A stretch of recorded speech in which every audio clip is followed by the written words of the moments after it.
You're listening to the Tumbling Saber Podcast, a member of the Star Wars Commonwealth Podcast Network. Check us out on the web at starwarscommonwealth.com, on iTunes, Facebook, and Twitter, and take your first step into a larger world.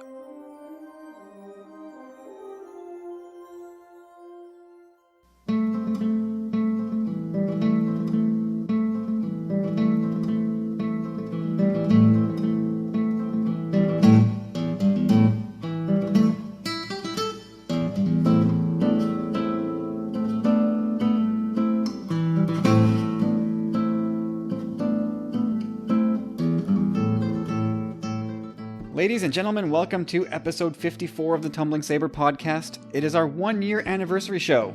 That's Woo! Right.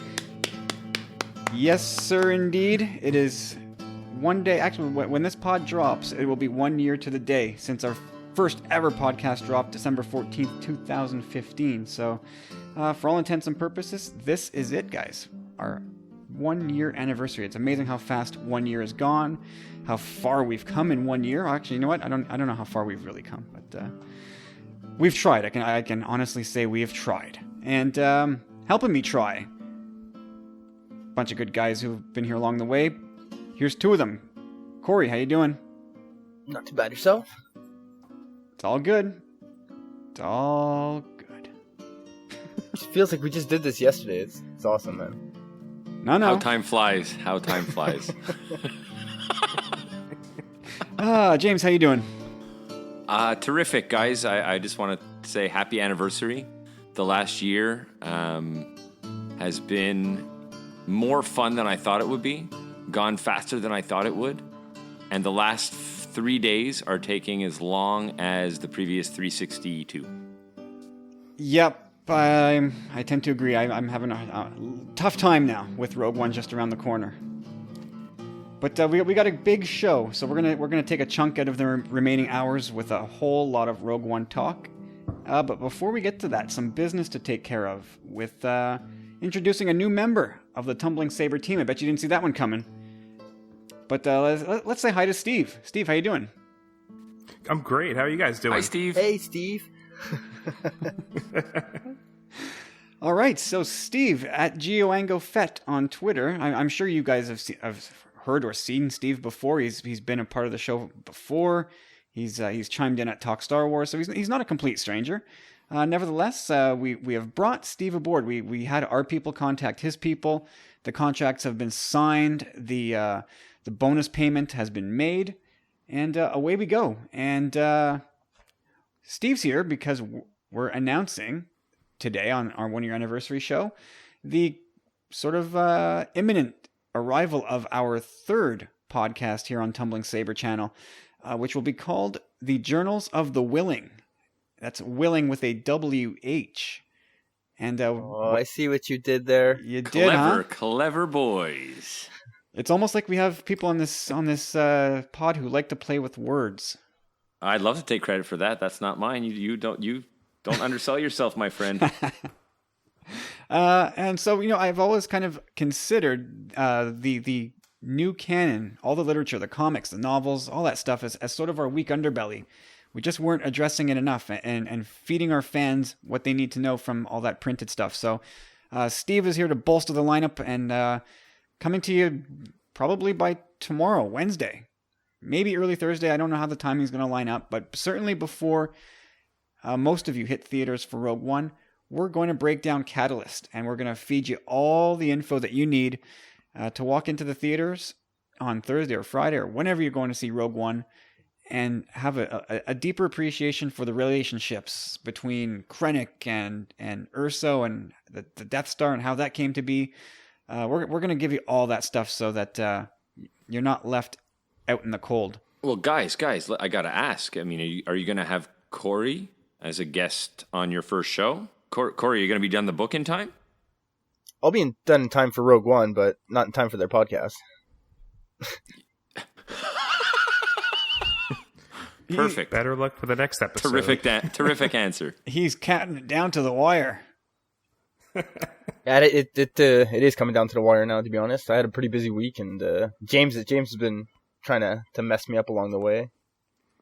Because I like hanging out with my friend. That's all. I'm hurt. James has got I miss like you, Corey. next level saboteur going on here. Hey, Kyle, maybe we'll have to check out Bloodline for the next episode. How far are you on that, Corey? I got 80 pages left. Welcome to the show, Steve. Good shot. Good shot.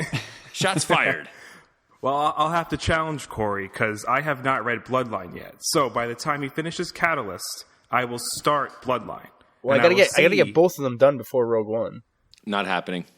No happening. way. No way. in 4 days. 180 pages. That's nothing.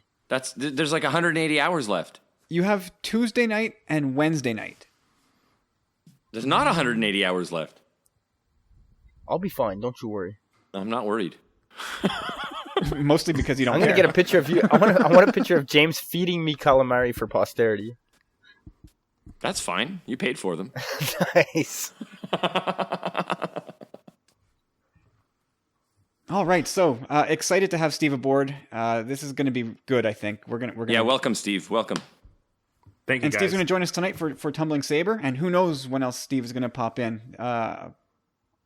We're totally not structured here, as you may have noticed over the past year. We just fly by the seat of our pants and shoot from the hip.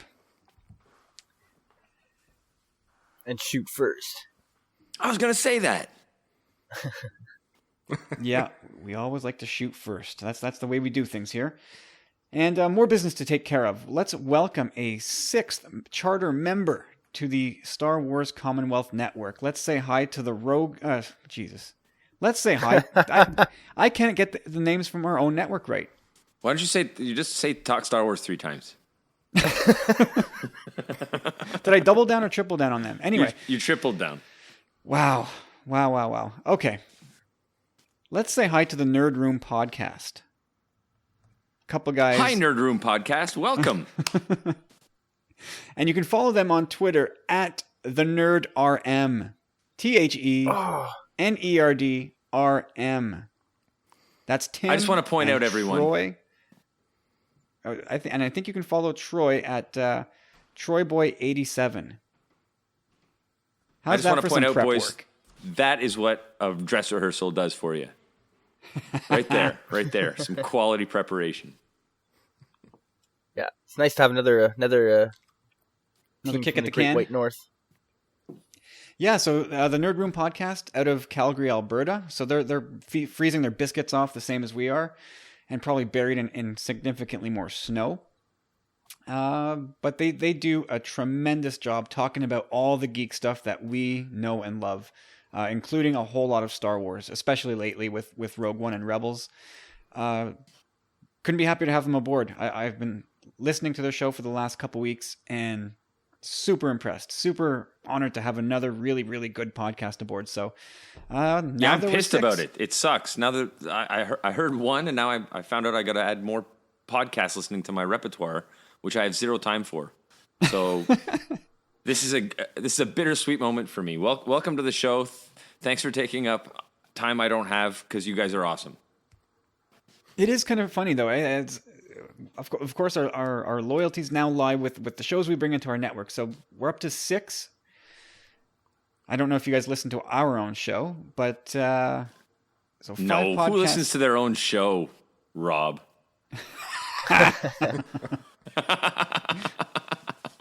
There's more than one Rob kicking around, so we don't know who you're talking about. Oh, sorry, Big Wicket. Let me be clear. I was giving you a lifeline there in case you didn't want to mince words, but there you go. You're getting all ultra specific. I'm always ready for round 2. Plus, I listen to our show, so I mean, I'm just calling the kettle black. Racist. God, that's horrible of you. I thought we were beyond that, James. Black pots matter? I don't know. Well, that's all for charity, so what do you know? Exactly. All right, so guys, four interminable days to go. Anyway, again, welcome Nerd Room. Super glad to have you aboard. I hope I made that clear.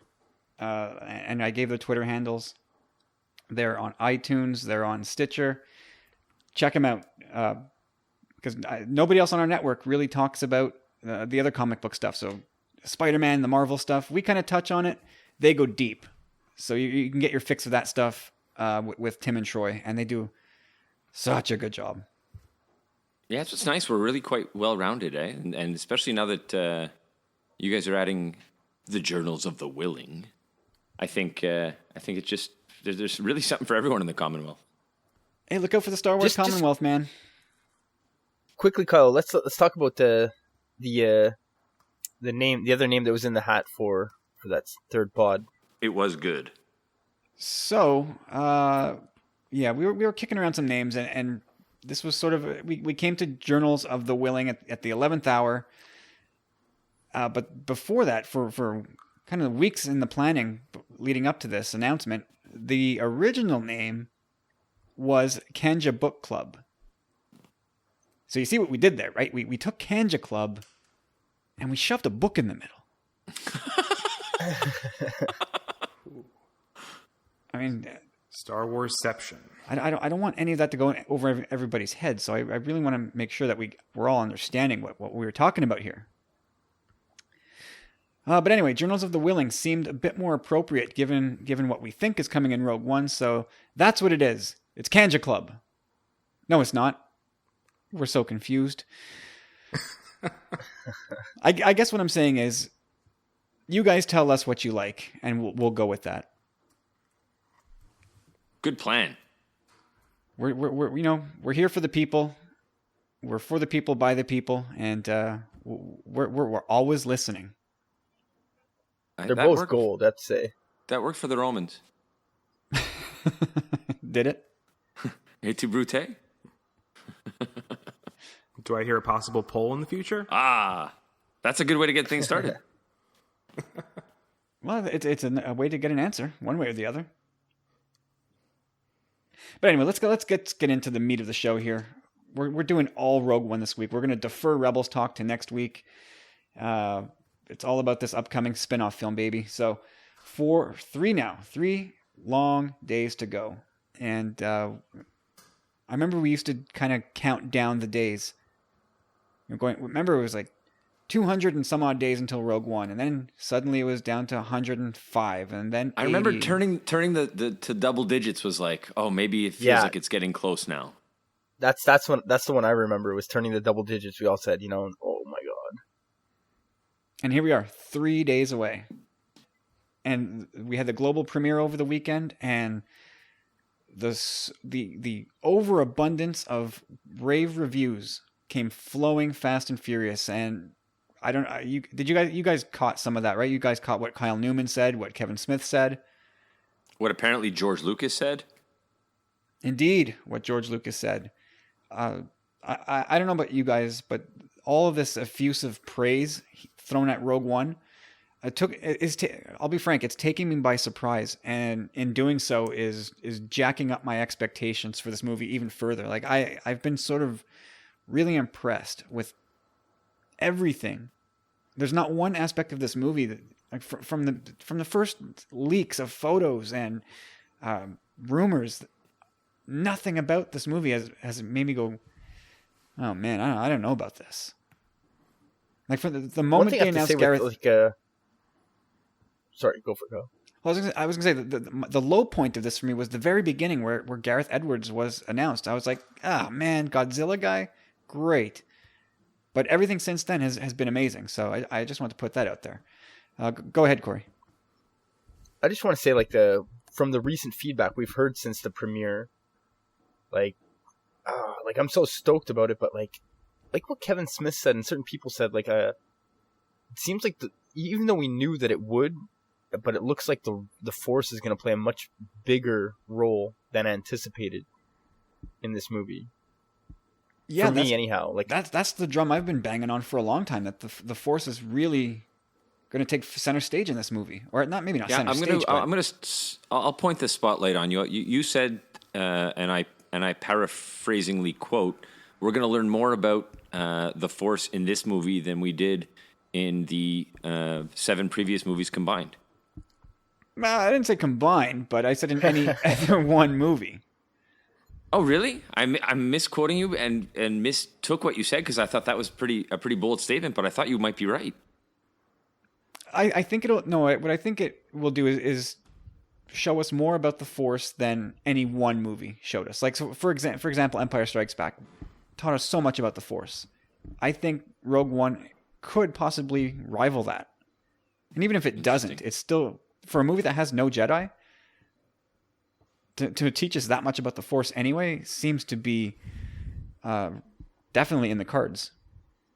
Right, I mean, it's definitely from a different perspective. So, yeah. It's like the people's perspective of the Force, almost like how it can help your ordinary everyday soldier, almost. Like if we all just believe. I mean, they certainly laid the groundworks for that in Force Awakens. I forgot the character's name that Poe Dameron met. Totally drawing a blank right now. In the very beginning of Force Awakens. Her name's Rey. She's a pretty main character, Steve.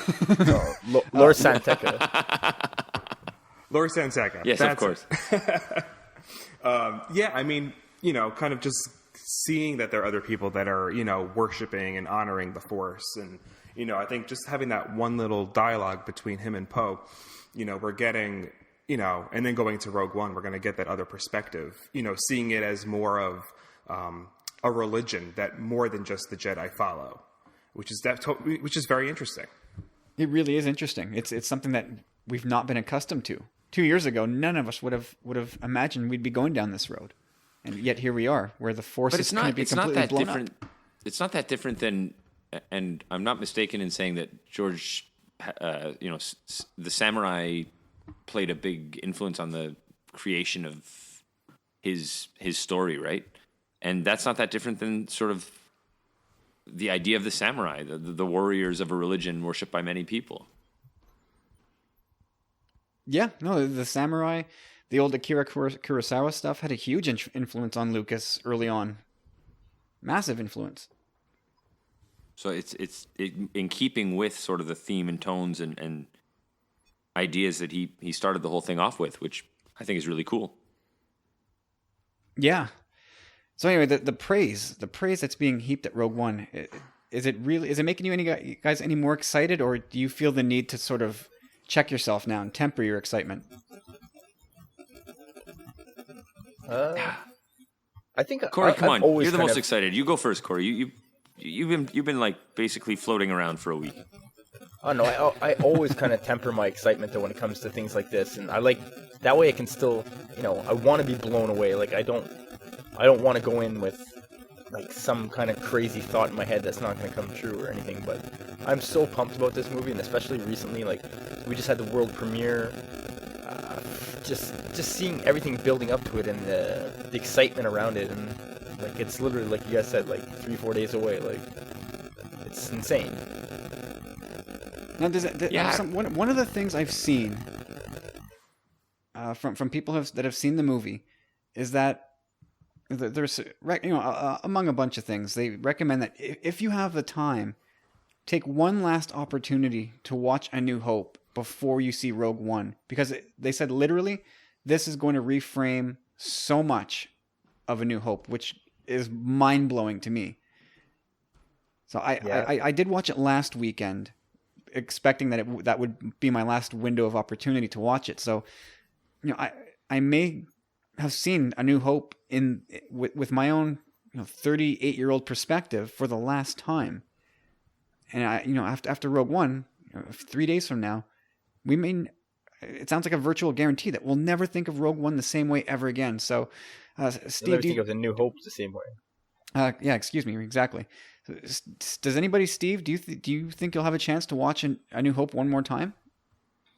I think so. I got tickets for Thursday. I think the show's at like either 10:15, 10:45, somewhere around there. So I think. All right, what's today? Monday? I'll probably see it again either tomorrow or Wednesday. Okay, let me ask you this: if your movie's at 10:15, what time would you make dinner reservations? If you got it, so do you say the movie theater and the restaurant are in the same parking lot. Same parking lot, but do your theaters do assigned seating? Yes. So you have assigned seating. Correct. So okay. So you don't have to get there super early because there's no chance that you're going to be pushed to the back. Yeah, just curious. So maybe like 2 hours before. So 10:15. So 8:15. So 8. Yeah, that sounds about right. If it's in the same parking lot. Yeah, that's where we settled to. Corey was very excited and wanted to have a 3-hour meal, which I was anxious why to do. not? I just Could've got probably there can't early. get there that early. But I think you start with drinks for an hour. I would be and down with then- that. Steve and I are on the same page. no, I know I knew where you were coming from for sure, buddy. It's just I probably can't get there before 8 anyway, so that was a good time to pick. Corey, you need to be protected from yourself. A third hour of you ordering pints for yourself, and you will not make it through Rogue One. How many pints God, could he give me have a in an break. hour? He couldn't have more than 2. Are you I kidding? might have a Caesar. Okay, come on. We have to sort of fine tune our sarcasm radars here. James, can you repeat that? I don't think Corey could have more than 2 pints in an hour. What's the worry? the sarcasm needle is moving, James. It's moving. So It depends. If I'm Corey, like, let's if I'm already clarify for the good people. How many beers do you normally have as we record a podcast? Give a range It from depends. like a heavy podcast to a light podcast. the most I've ever done, like probably like 2 months ago, was pretty bad. Like I got shit faced and I didn't even go to work the next day.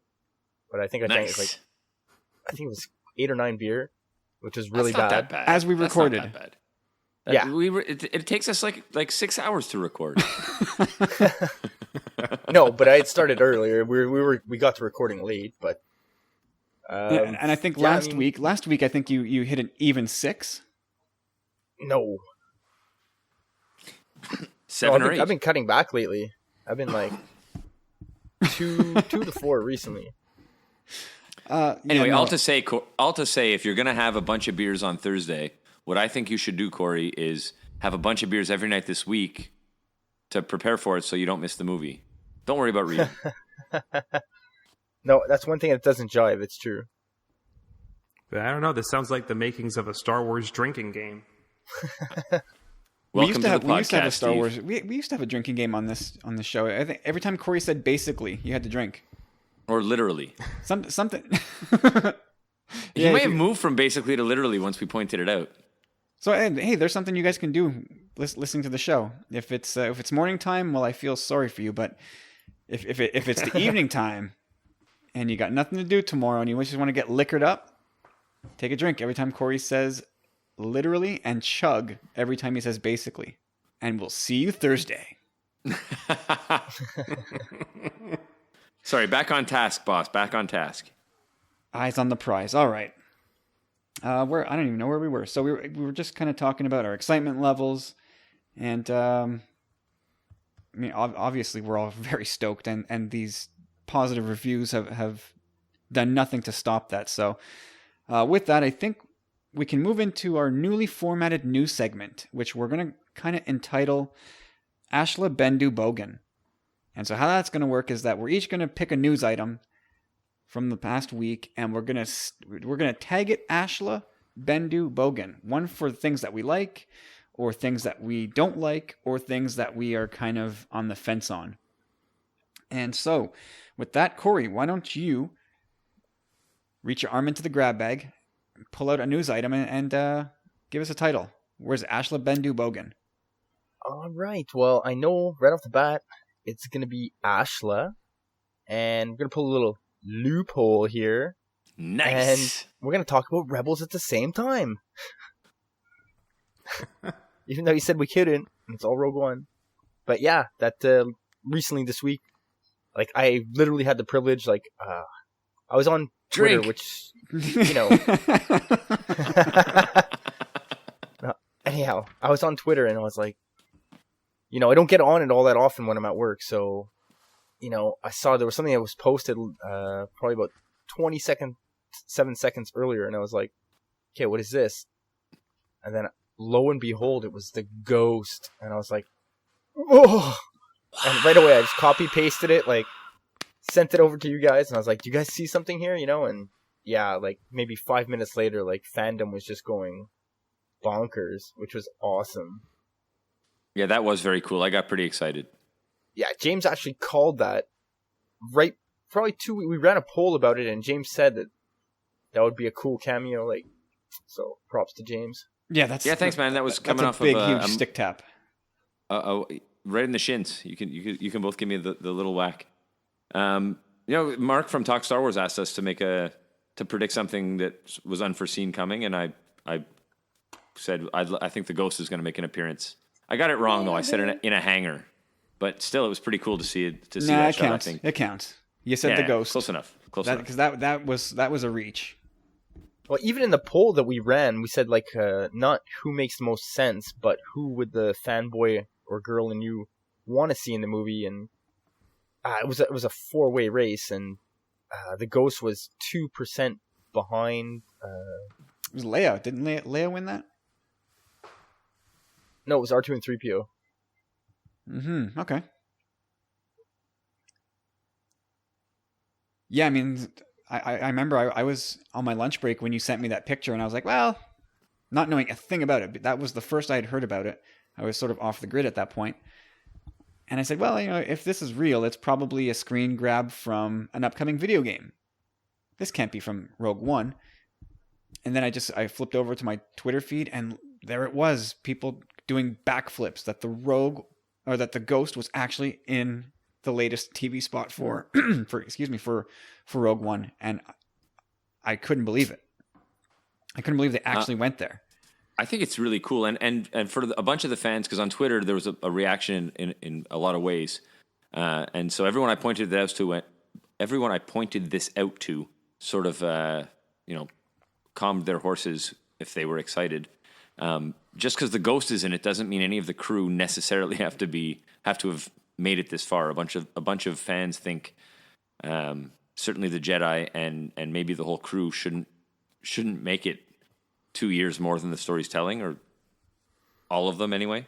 But just because the ship is there we don't know who's flying it, etc. Well, that's one thing I have to say. Exactly. Go ahead, Corey. They're setting themselves up for that. Like, that fandom is gonna be asking these questions: who's piloting the ship? Who's on the ship? Is it just Hera and Chopper, or is it is Ezra and Kanan there? Like something's got to give, and they're gonna have some explaining to do. And they're not until they're damn well good and ready. They're not going to say another thing about it. No, I think there's a good chance we only find out who's in the ship in that shot on the animated series in a year from now, or whatever. Wouldn't that be cool though to see? Very cool. Oh, that would be so cool. That would be almost unprecedented, wouldn't it? I think it's such a beautiful way. Totally If you're gonna now. buy a franchise to use it over every media platform out there, then why not do cool stuff like that? Yeah, totally. And one of the things I think people asking, well, who's piloting the ship? It seems almost unthinkable that it would be Hera, but let's rewind 33 years. Watching the first trailer for Return of the Jedi, and if you had seen a shot of the Falcon at the Battle of Endor, and I asked you, well, who's piloting the Falcon? All together now, who's piloting the Falcon? Han Solo. has to be, right? Has to be. It has to be, except it wasn't. It was not Han Solo at all. It was Lando. So that precedent's been broken. It maybe Hera's not flying that thing. I know it seems unthinkable, but it's already been done. That the person associated with that ship wasn't actually flying the ship in the movie. So I guess we always have to keep that in mind. Because like you said, James, I don't know if you actually said that, but Kanan and Ezra can't be aboard that ship. Well, I said the Jedi. That's who I was just referring to. Yeah, they can't be there. They have to be somewhere else. I won't say they have to be dead, but they can't be at that battle. Yeah, that we brought that up, and we'll talk about this. I want to talk about this on a future show. But is there a way for them to be alive, but not involved in the OT? I just want to put that in your heads. I know we talked about it a little bit off air, but is there a way, like Frozen in Carbonite style, dungeon style? Like, is there a way, or it would just be like There's a way. Too crappy of a retcon? Like, oh, come on. I mean, it could be peripheral missions. Maybe there's a reason why they can't, let the main characters from the OT know that they're around. I'm sure if they, tried really hard with the creative team, they could come up with something. Some sort of undercover stuff. Yeah, they were fine. They were fine in A New Hope when Obi-Wan says the Jedi are all but extinct. that's still nebulous. Yeah, nebulous enough. So, but then of course they went ahead and really specified that Luke was, for all intents and purposes, the last ones, or the last one, along with Leia eventually. So it would be really tough for them to retcon that, but you could have one of them turn to the dark side and have him out there somewhere, and the other could. Can we imagine a place where Kanan either packs it in and retires with Hera, or I love how one of them turns to the dark side, and Kanan. Yeah, well, if one of them's going to turn to the dark side, I think we know who it is. Yeah, see, there's the twist they need to write in then. Yeah, quite possibly. But yeah, one of them could turn, and the other could put himself in exile, a la Yoda, or maybe one of them could occupy the middle. Kanan's becoming quite close with Bendu. That's what I was gonna say. That was my call. The Bendu well, then go ahead with it. Run with it. No, nothing really much to say. I mean, I personally think that Bendu is blind, like with the cloudy, misty eyes that he has, and Kanan's blind, and he has been somewhat of a mentor to Kanan. And yeah, I can see Kanan possibly becoming some kind of like, I don't know, like symbol or just middle ground. Yeah, I mean, I guess the answer is yes. There are ways that they could concoct something so that these guys don't have to die, and they could be around during the original trilogy. But it would have to be awfully compelling, because one way or the other, that's going to be controversial, and it will turn some people off completely. Like that's I think unavoidable. Some people will just. Since Rebels started, you always see people saying, all these people have to die. And they're adamant about it. But as we move forward, I don't know if they're thinking the same things. There's loopholes there's outs for all of them. Yeah, I agree. And I just want to touch on one last thing on this topic, Kyle, before we move on also. I'm gonna choose take from your words, and I'm gonna double dip on this one. And there was also a Bogan aspect to this whole ghost being in Rogue One, which is just again mind blowing to me and us. I think we're all on the same page. But there was like so much Rebels hate on Twitter as well at the same time, and I was like, what is going on? Like seriously, like what's happening? Like, I was shocked a little by that, I mean, I guess you're gonna get like 4 people in agreement here, because we all really dig Rebels, so it's kind of inconceivable to me that anybody would find a reason to complain about this. Can someone, Steve? Can you come up with a reason to complain? Why do people hate this? I mean, I guess some people still can't get over the fact that the canon is being shared with like an animated show. And I guess some people still, regardless of the quality of animation or writing, they still kind of equate animation with like child entertainment. You're right. So I guess you're right, but get over they're it. Not like right. So they're just like not taking it seriously. So they think it's making Star Wars less than. I guess I don't know. It's ridiculous to me. But I got a question. How old are you, Steven? I don't know. 25. Okay, so you're a bit younger. So. Yeah, because I kind of had a bit of a theory about it after thinking about it for a while.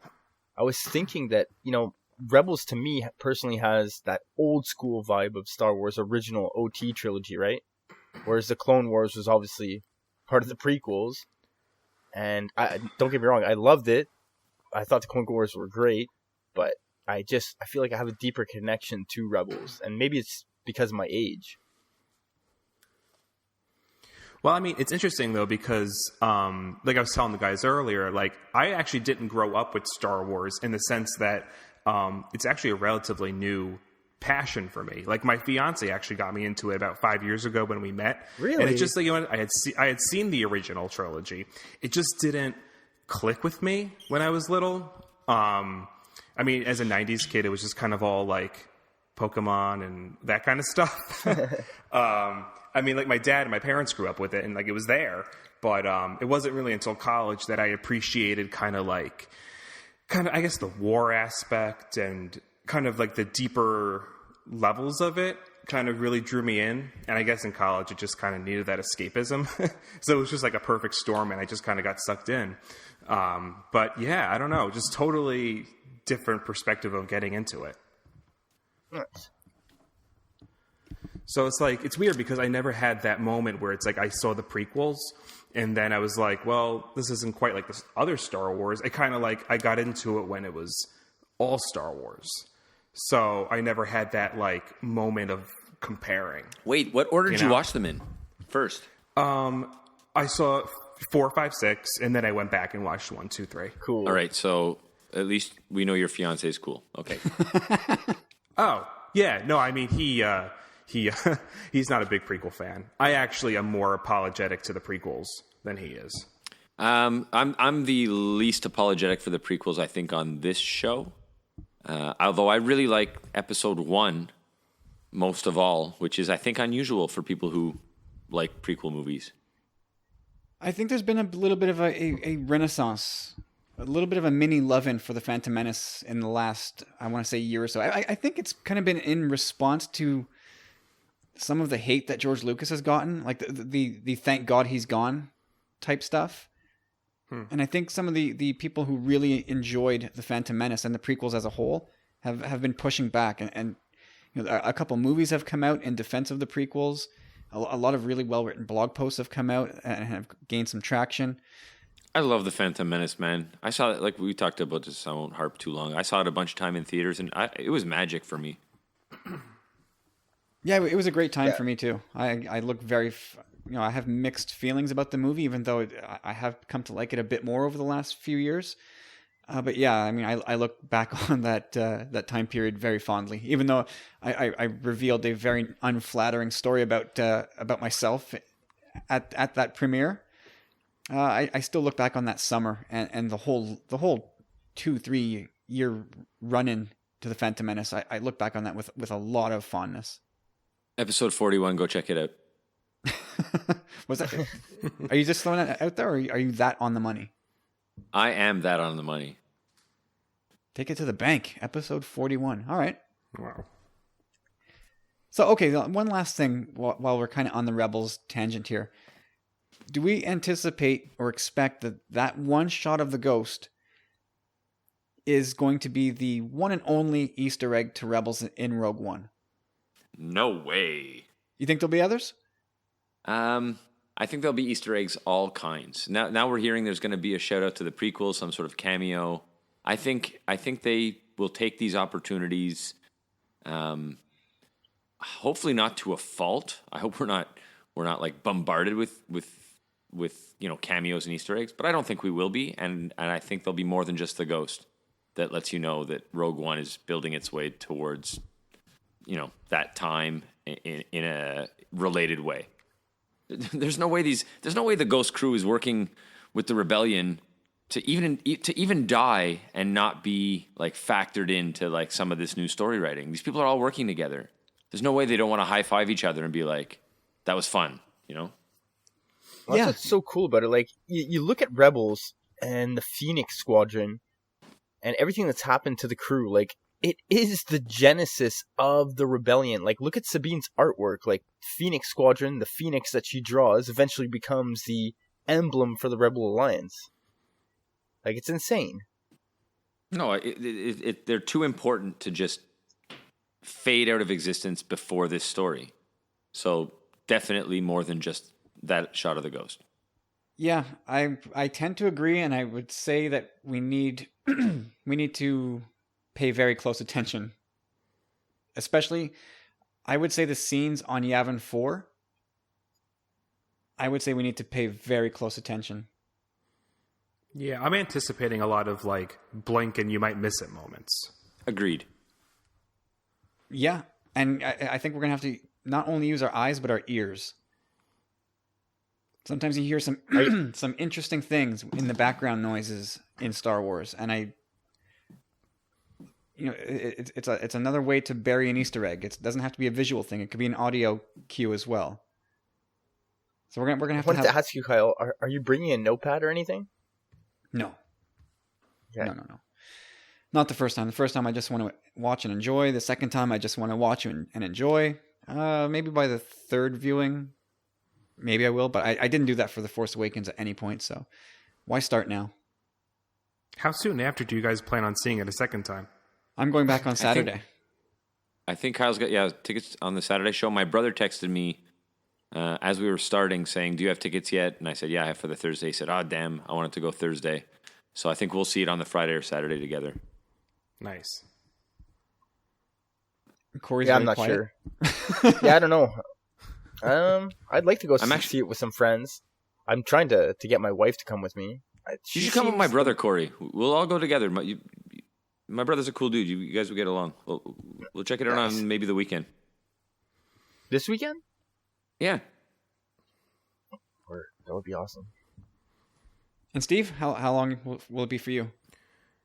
Well, actually, Saturday we're going to Connecticut for my fiance's aunt's Christmas party. So we'll see it Thursday night, maybe Sunday. I think Sunday will probably have to be the next opportunity. Not early, but maybe like afternoon, maybe evening. They all count. So, yeah. So we'll see. I think Force Awakens we saw 7 times. Wow. So 7 for episode 7. That's Nice. good. That's fitting. So, yeah. So how many Yeah. times do you think you'll see it? Did we talk about that, guys, last week? I know I answered that question little. on Unmistakably Star Wars last week, but I don't know. I'm confused now. Everything's kind of meshing together, and I've been on this microphone so much in the last 2 weeks that everything's kind of blending together now. So did we talk at all about how often we think we're going to go? You know, it's funny because we talk off air so much, and then every once in a while, even on air, that stuff seems to disappear. So we might as well talk about it again. Okay, so Steve, how many times do you think you'll see Rogue One? I mean, I want to say we probably won't see it as much as we saw Force Awakens, but then that kind of all depends on how much we love it. So I want to say at bare minimum 3 or 4, but if we love it, it could get up to 7 or 8. Corey? Wow. Yeah, like realistically for me, like I think anywhere between 2 and 4 is really realistic. And again, if I really, really love it, like maybe 5, 6, but I doubt I would see it any more than that. Way to narrow yourself down to a range. So 2 to 6. Yeah. 2 is realistic though. I'm at least 2, bare minimum 2 for Oh, sure. if you don't go twice, you're off this show. You're Yeah, I done. get You're you. out of here. You cannot see it once. That's Well, I only saw The I mean, the Force first time Awakens. is just a whirlwind. I saw The Force Awakens like only 3 times in theater, so that's fine. This But is a that's new more era. than once. This is a new thing. You got to go. Yeah, I'm Honestly, I feel like if it's good, I'm going to see it like literally 1 million times.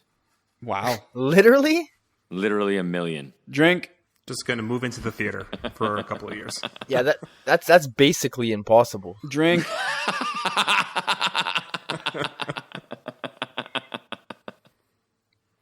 Just bring a bedpan into the theater. You're good to go.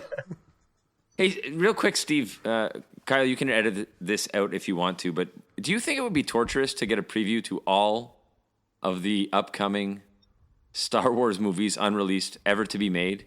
You think that would be difficult to do if you had to watch them all in a row? But you also No, got I to can put you also do got to it. put in your mind the way that James Yeah, described it was. there's a part kinda B like- of that. Yeah, it was kind of like I Clockwork just Orange want to know style. if you thought that part would be torturous. We all agreed that the not seeing it again part was a deal breaker, but I'm just curious about the Corey's reluctance to have a sneak peek. That's all I was Right. I mean, wondering if I about. couldn't see them again, I wouldn't do it. No, but, of course, because I love of to course. repeat watch. But if I could just preview it, just do like how they do the Marvel marathons in theaters. Yeah. Yeah, I'd do it. I could. Yeah. No, the I way don't it have was a in life. I'll James's sit there. question, it was a torturous marathon where all you could do is watch Star Wars and like you could eat and stuff and have all the You good can't food make you it wanted, sound but- bad, Corey. You say that, and I'm getting excited. Where do I sign up? Again, that is basically impossible. Literally. Drink. No, just leave it. Just save it for when Corey says it. Save your liver. Yeah. Don't pickle yourself. I'm looking at you, Carlos. Love it. Okay, so it took us, about half an hour to unpack that one news piece. So, Steve, reach into that cold news grab bag and pull something out and tag it. All right, let's see. Actually, I have to pull up the show notes. Okay, so I'm going to give a bendu to the story that Gareth Edwards said we will see the planet Jedha again. Only because I'm 50-50 on that. We very good reason. If you look at, sorry, very good reason to give it a bendu. Just because we don't really know when it will show up again. It could be the movies, could be video games, novels. I mean, since everything is canon now, that doesn't necessarily mean that we have to be there in the movies again. The trend that I'm starting to notice with the saga films is that the way that they're structuring the story, it's like you could be a Star Wars fan and live only on the movies, because they're going to give you just what you need to know what's affecting the universe. And then, but if you're a fan that wants to know more in-depth stuff, then you can turn to the comics, the books, the video games, and whatnot. So I feel like we'll get just what we need to know about Jedha. So for the fans that just want to watch the movies, and then we'll probably see Jedha pop up again in either the comics, the books, and whatnot. So I'm going to give it a bendu because I think, it's important for the fans that want to know everything, but so for the fans that are like, I'll just stick with the saga films or the films in general. Anybody want to chime in there? Corey, you have anything to add? Yeah, I'd like I've always kind of been intrigued by the planet, especially after having seen that massive monolith of that Jedi or whatever. But I'm kind of on the same page as Steve in the sense that I think that if they do anything with it, it's probably going to be in literature or comics, maybe a video game. That's a good point. But first of all, I don't know if this planet survives the attack on the Death Star. It looks like it's just a test on the planet, so who knows? The planet may still somewhat be intact. I don't know. So for future stories, I'm kind of skeptical of that a bit. But yeah, they can definitely go back into the past with this planet. It's obviously a mecca for the Jedi, and I'm kind of curious to see as to why. Or yeah, I mean, Corey, I'll pick up from there. You've been hard on the Star Wars franchise moving to sort of ancient times, and I think what? Oh, sorry, not in that way.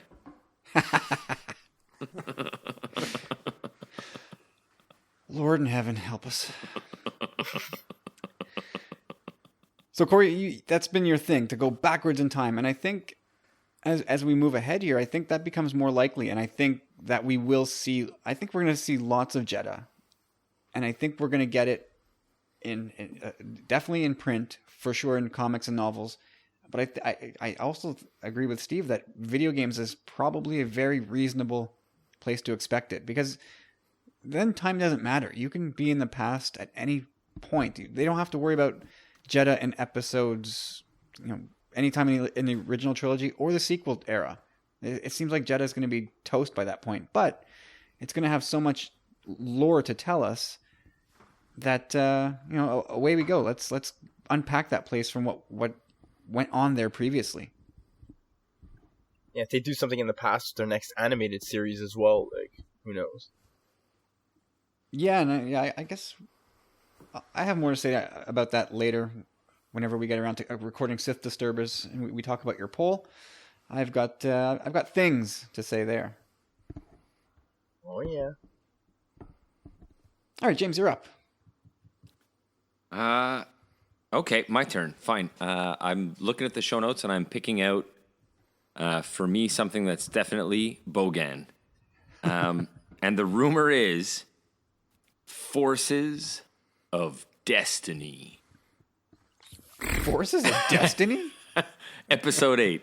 Or am I talking about a stripper's autobiography? Hard to Forces know. of Hang on. Destiny. Everybody give it up for Forces of Destiny. Let me chime in with some more. Then, do we like that better than Charms of Karma? Trixie's Tricks, Missy's Mysteries, Bamboozled by Bambi, or my latest and my favorite, A Newer Hope, Hope's Legal Now. You've been hard at Say work, James. 4C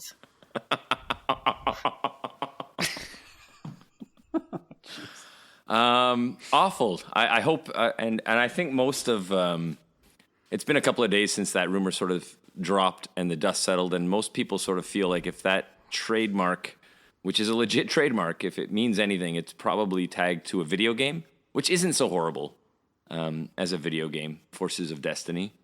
Although now that I've said stripper, every time you hear Destiny in that title, you're going to think of the of the stripper that goes along with it, or at least I am. But yeah, I hope it's not the title. The only saving grace, and I think I mentioned this, I feel like I'm having a deja vu, but I think I said maybe if there's a way for them to include the word force in all three titles of this trilogy in a cool way, maybe it won't sound so bad. Because to be honest, the Force Awakens sounded really cheesy to me the first time I heard it. That's true. I agree. They all sound cheesy when you first hear it. And then Actually, they that's kind not of true. grow When into the identity. Empire When Strikes I Back heard- never sounded cheesy. The I Phantom mean, it sounded like a Menace. straight up action, like 80s film. I Yeah. don't know. But also, none of us were really aware.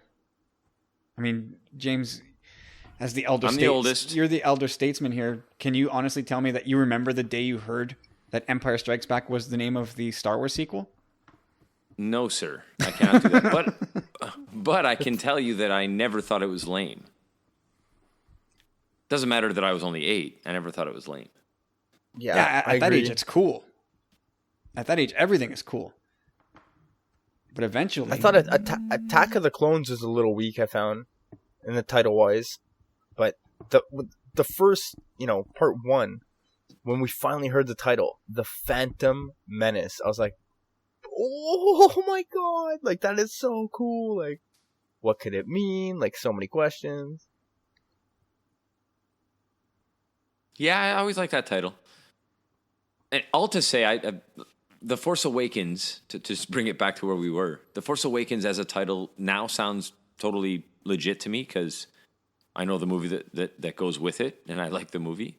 So if The Forces of Destiny is a great movie, then the title will be fine, I guess. But I just, hearing it like that with Force, back to back with Force in the titles, I'm putting it in Bogan for now. I agree. Can you offer up any alternatives to it, James? Episode 8. Well, Kyle and I threw out, and go check out my YouTube channel for my anagram 2-minute version of what I think the title should be. But I think the Fury of the First Order has an appropriate ring, some alliteration, and the right sort of fit for a second movie in a trilogy. So if it was that or something similar, then I'd be pretty happy with myself and Kyle and the title. But there's lots of other titles they could pick that aren't the Forces of Destiny, Karma, Hope, Faith, stripper named. I don't know. It's too cheesy for me. I mean, they could have swapped out Destiny with Fate, the Fate of the Force, or something like that. I don't know. Fate is less cheesy. The Fate of the Force, and then you've got. What about you're back Horizon? to- I always thought. I love alliteration. I love words. So the Fate of the Force, I actually like a lot more than the Forces of Destiny. A lot more. I tend to agree. All right, Lucasfilm. Yeah, boys, what do you think? Fate of the Force? That's a good name. That sounds like maybe an episode 9 thing, and it sounds like that would be a great title if that was the last of the. The one we were looking for to make all three make sense. No, wait, Right, it's got kind of like a bookend feel. the to bookend it. to the entire saga. Like this is the Interesting. last episodic movie. It's called Fate of the Force. I think you may have just sort of stumbled into something really nice there. Kind of makes sense, right? We'll mark the show. No, absolutely. And It's a happy to thought. quote, and Kyle, sorry, you're going to hate me for this, but to quote my friend Zach Sherwin, alliteration ain't nothing to fuck with. It's a quote, man. I can't, sorry. I think it's trademark too, so I have to allow it. What are you gonna do? My hands are tied. Okay, yeah, I mean, Forces of Destiny, lousy title, unless, of course, it's for, like we said, a video game. That, I think, as a video game, that's fine, whatever. A young adult novel, fine. Otherwise, Great comic book title. sure. Yeah, I mean, there's lots of other things. Like, really, this could be anything other than a movie, and I'm okay with it. Just don't make this a movie, or an episodic title. Just don't do that. Yeah, I think that's something we had touched upon in a conversation earlier. Like, they throw. It's possible that Disney throws feelers out there, Like like test balloons. they test the waters, and see what fandom's gonna how they're gonna react to anything in a way. And I think the Feelers reaction like to this was like that kinda thing that lived negative. in the trash compactor. Kyle? I mean, James is talking about feelers and strippers. Anything you want to share with us, James? Everything okay? No, feelers, because you had that question for Talk Star Wars about maybe the monsters. Oh, on the Scurry. Dianogas. Yeah. Are you saying you want the Feelers. Dianogas to be stripping in Rogue One? It's really very far from what I'm saying. You're gonna have to go back and watch some game tape, son. You missed the play. Get your head in the game. I want to find out how the hell that thing got on the Death Star. Was that 'cause some kind of like dirty joke that like stormtroopers were trying to play on each other as a prank, and like No, it just dude, got out of control? If you the official canon reason right now, because I listened to Commonwealth Brethren Talk Star Wars podcast today. It was probably like spawn fish eggs that got in there. Obviously, And that kind then- of makes sense, but you're ruining Yeah. my joke. Sorry, you asked, and I knew the answer. I know. I think there was a Legends explanation for it. Yeah, it's no longer canon. Actually, that's what they said. It's no longer canon. That was the old explanation, and now they can write whatever they want. Yeah, and I know. The theory I threw at them was well before that. Like, we knew what Scarif was, what exactly happened there. Turns out it's a research facility. So the Death Star or the Dianoga going from the waters of Scarif to the Death Star are pretty remote. I don't know how that happens, but I guess there could That be a way. happens easily. The Death Star's right there. Is it? Because it wasn't built there. Oh, I assumed it was a research facility, planet-based building for the Death Star. No, I'm wrong. Unless we haven't learned everything yet. A lot of the Death Star was built around Geonosis. And again, there's stuff we don't know yet. So maybe part of it was built around Scarif, and maybe...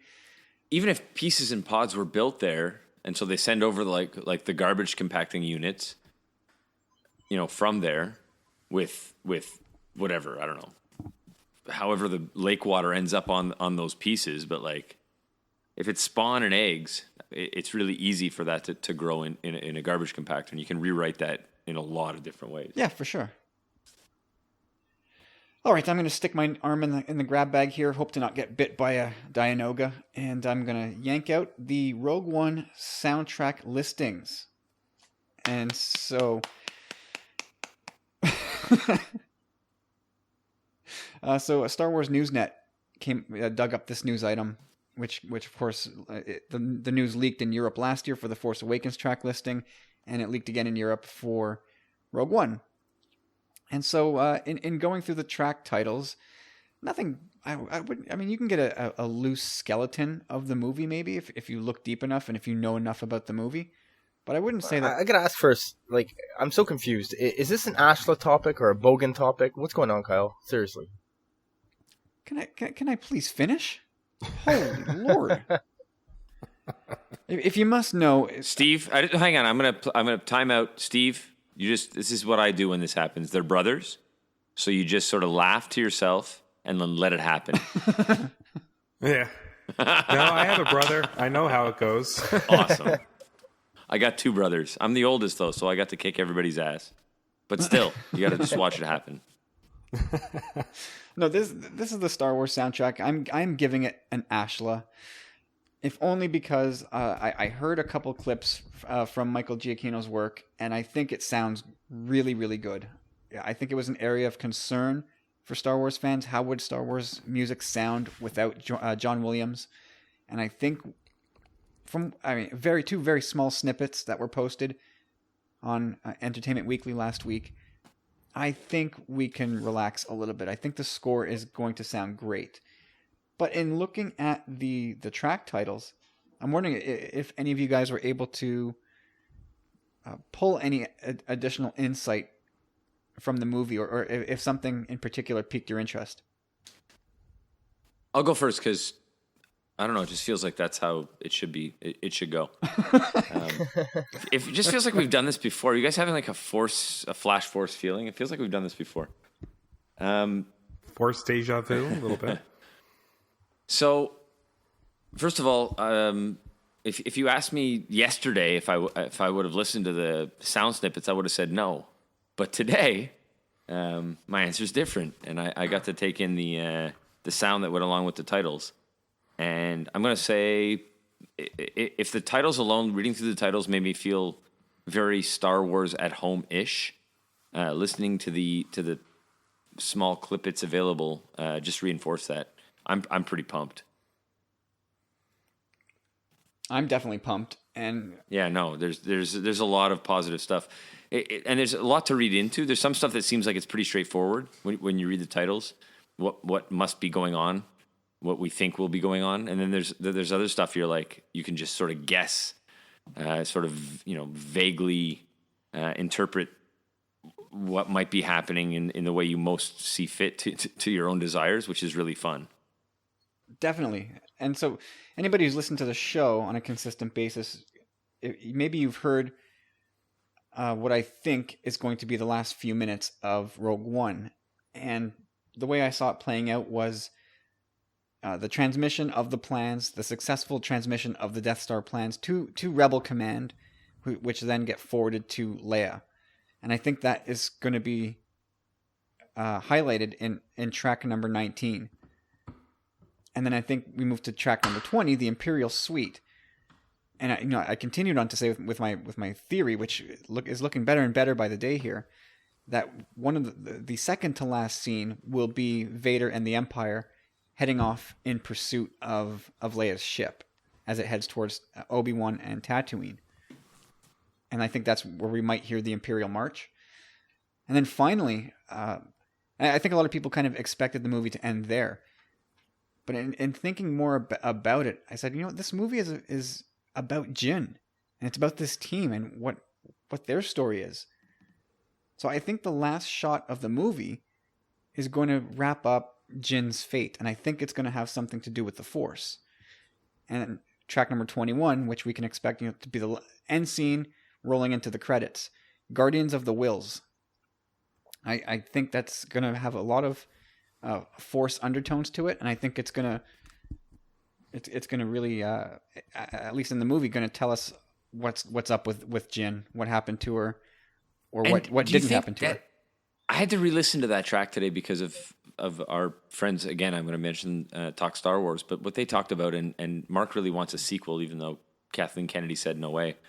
But I listened to the music again, and or the snippet again. And I started wondering with that title. I'm thinking, is it possible that the last scene will be open-ended, leaving the possibility for a prequel? I know I said this a couple episodes ago, but now I'm really wondering, with the Death Star 2 plans out there, and what Corey said last week about how when they get the plans to Death Star 1, it's very possible that there's some sort of information about a second battle station of similar design in that blueprint. Is it possible that the last scene is like open-ended, leaving that door open? At this point, I say anything's possible. I can see them getting the double whammy. Like, okay, like we got the plans to this one, but we also found out there's another one in construction somewhere we don't know. And if Kyle's right about what he just said about like the last scene, like hearkening on Jin, and what she went through, then if it's like a flashback thing, then they can sort of tie that last scene flashback stuff into a new story. Yeah, I mean, if I had to guess right now, I don't think we'll see any of these characters on the big screen again. But I know you're right. I know you're right. But maybe talked I'm me wrong. into it. No, I think you are right. Kathleen Kennedy went out and specifically said, this is it. Well, I mean, she said that in terms of sequel to Rogue One, because the sequel, of course, is A New Hope. But if response and demand for these characters is so high, you wonder what they're going to do with these characters. Let's not forget that, we strongly suspect that a lot of Episode 8 was rewritten because the response to Rey and Poe and Finn was so strong that they figured, you know what, maybe we don't need so much of these new characters. Let's continue to, really deeply focus on these characters that everyone loves. So maybe they'll do that again. If we really zero in on a couple of characters here from Rogue One, maybe we get more of them. I won't rule it out, but I think anything we will get, I think the movie schedule is so prestigious that anything from these characters will probably be fleshed out, whether it's in an animated series or a book or another a comic. Medium. Yeah. Just I don't see it as in a movie, but it is possible. I mean, I could see a series of comics being like side missions, almost like the Star Wars Battlefront novel. Oh, for sure. It's like these guys doing side stuff. Yep. Like Corey's question last week, like who could you see getting their own deal after? I'm sure it'll happen, especially for the characters that are most, attached, grabbed onto by the fans. Definitely. And we'll get into that, I guess, in our next Sith Disturbers episode. Oh boy, I hope so. All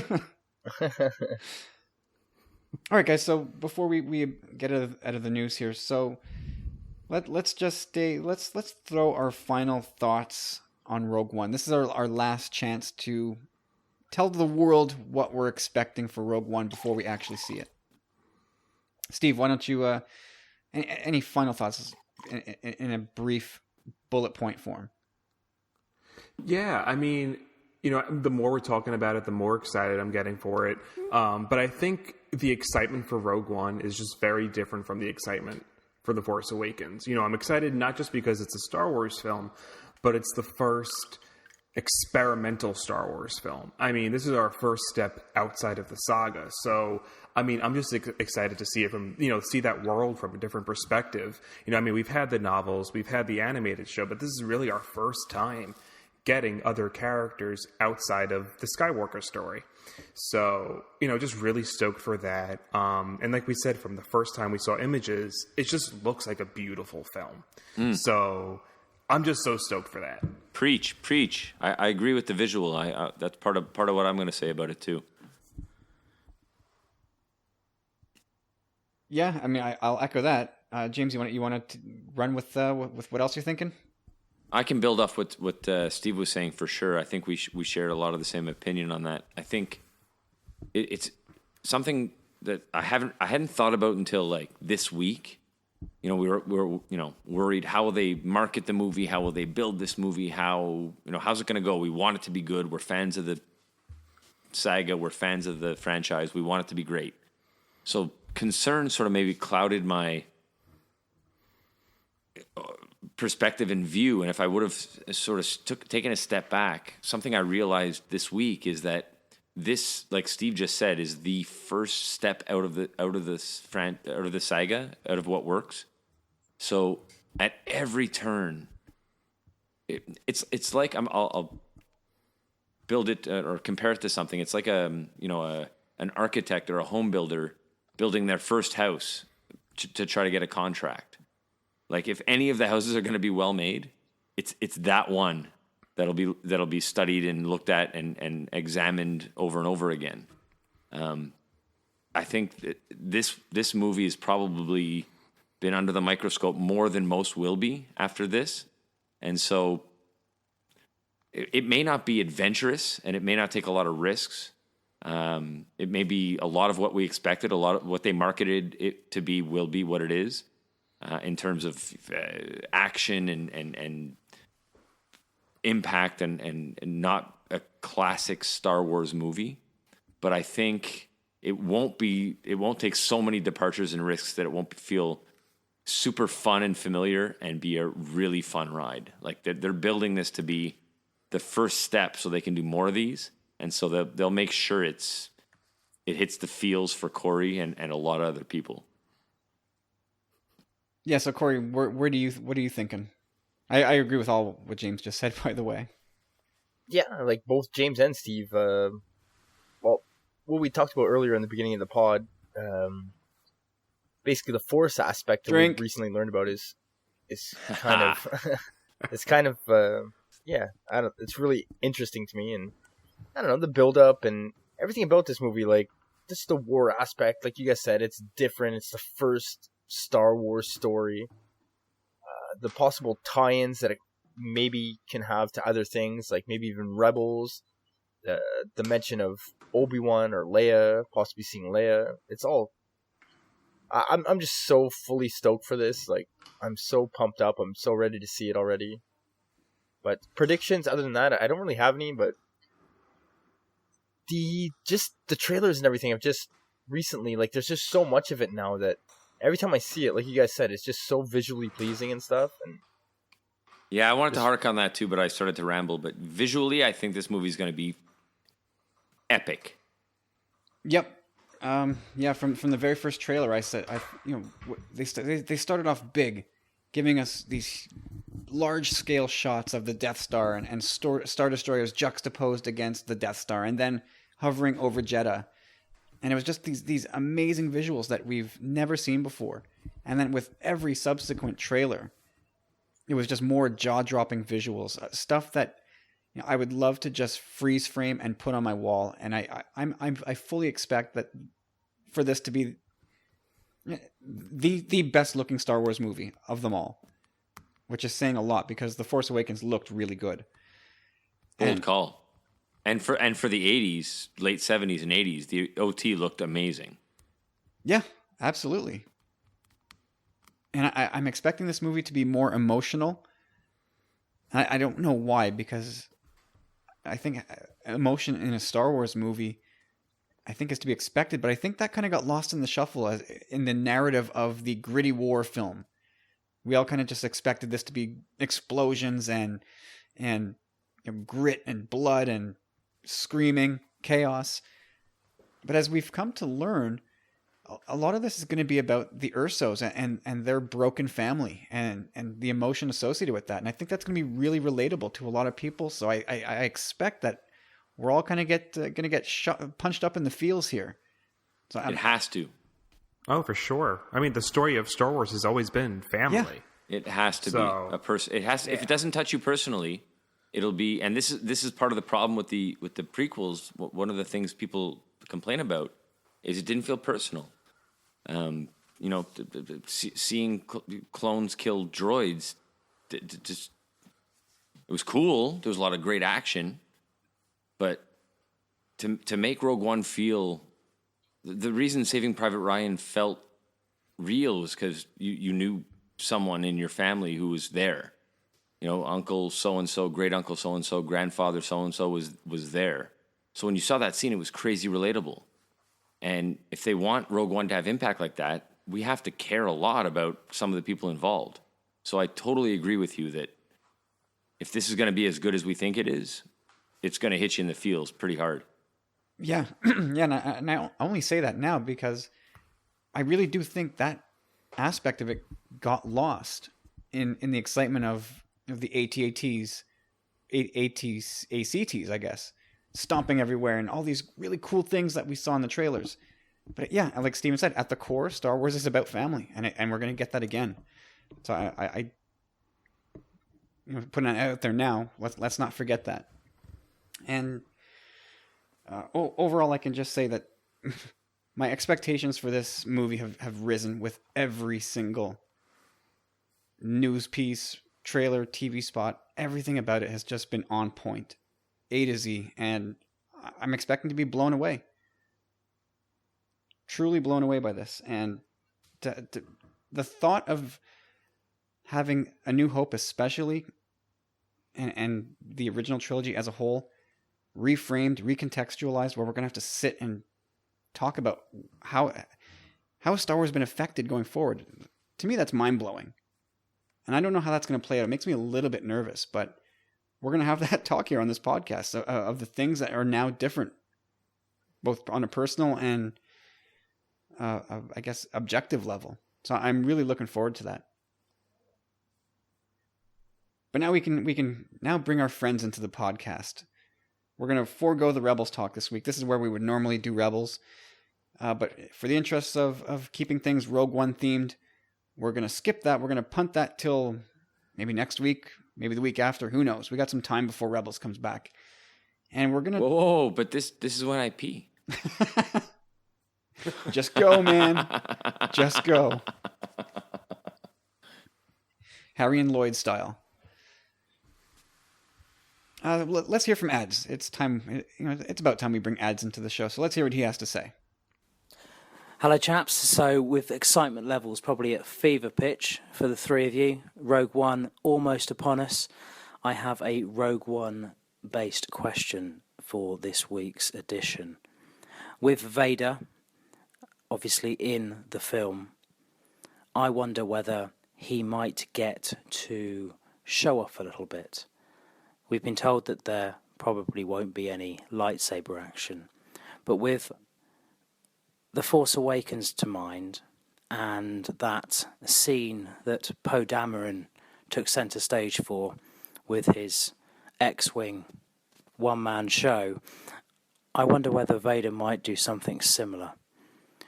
In the recent series of Rebels, there was a scene very early on with Ezra and a AT-ST, and the use of the Force to control its pilot.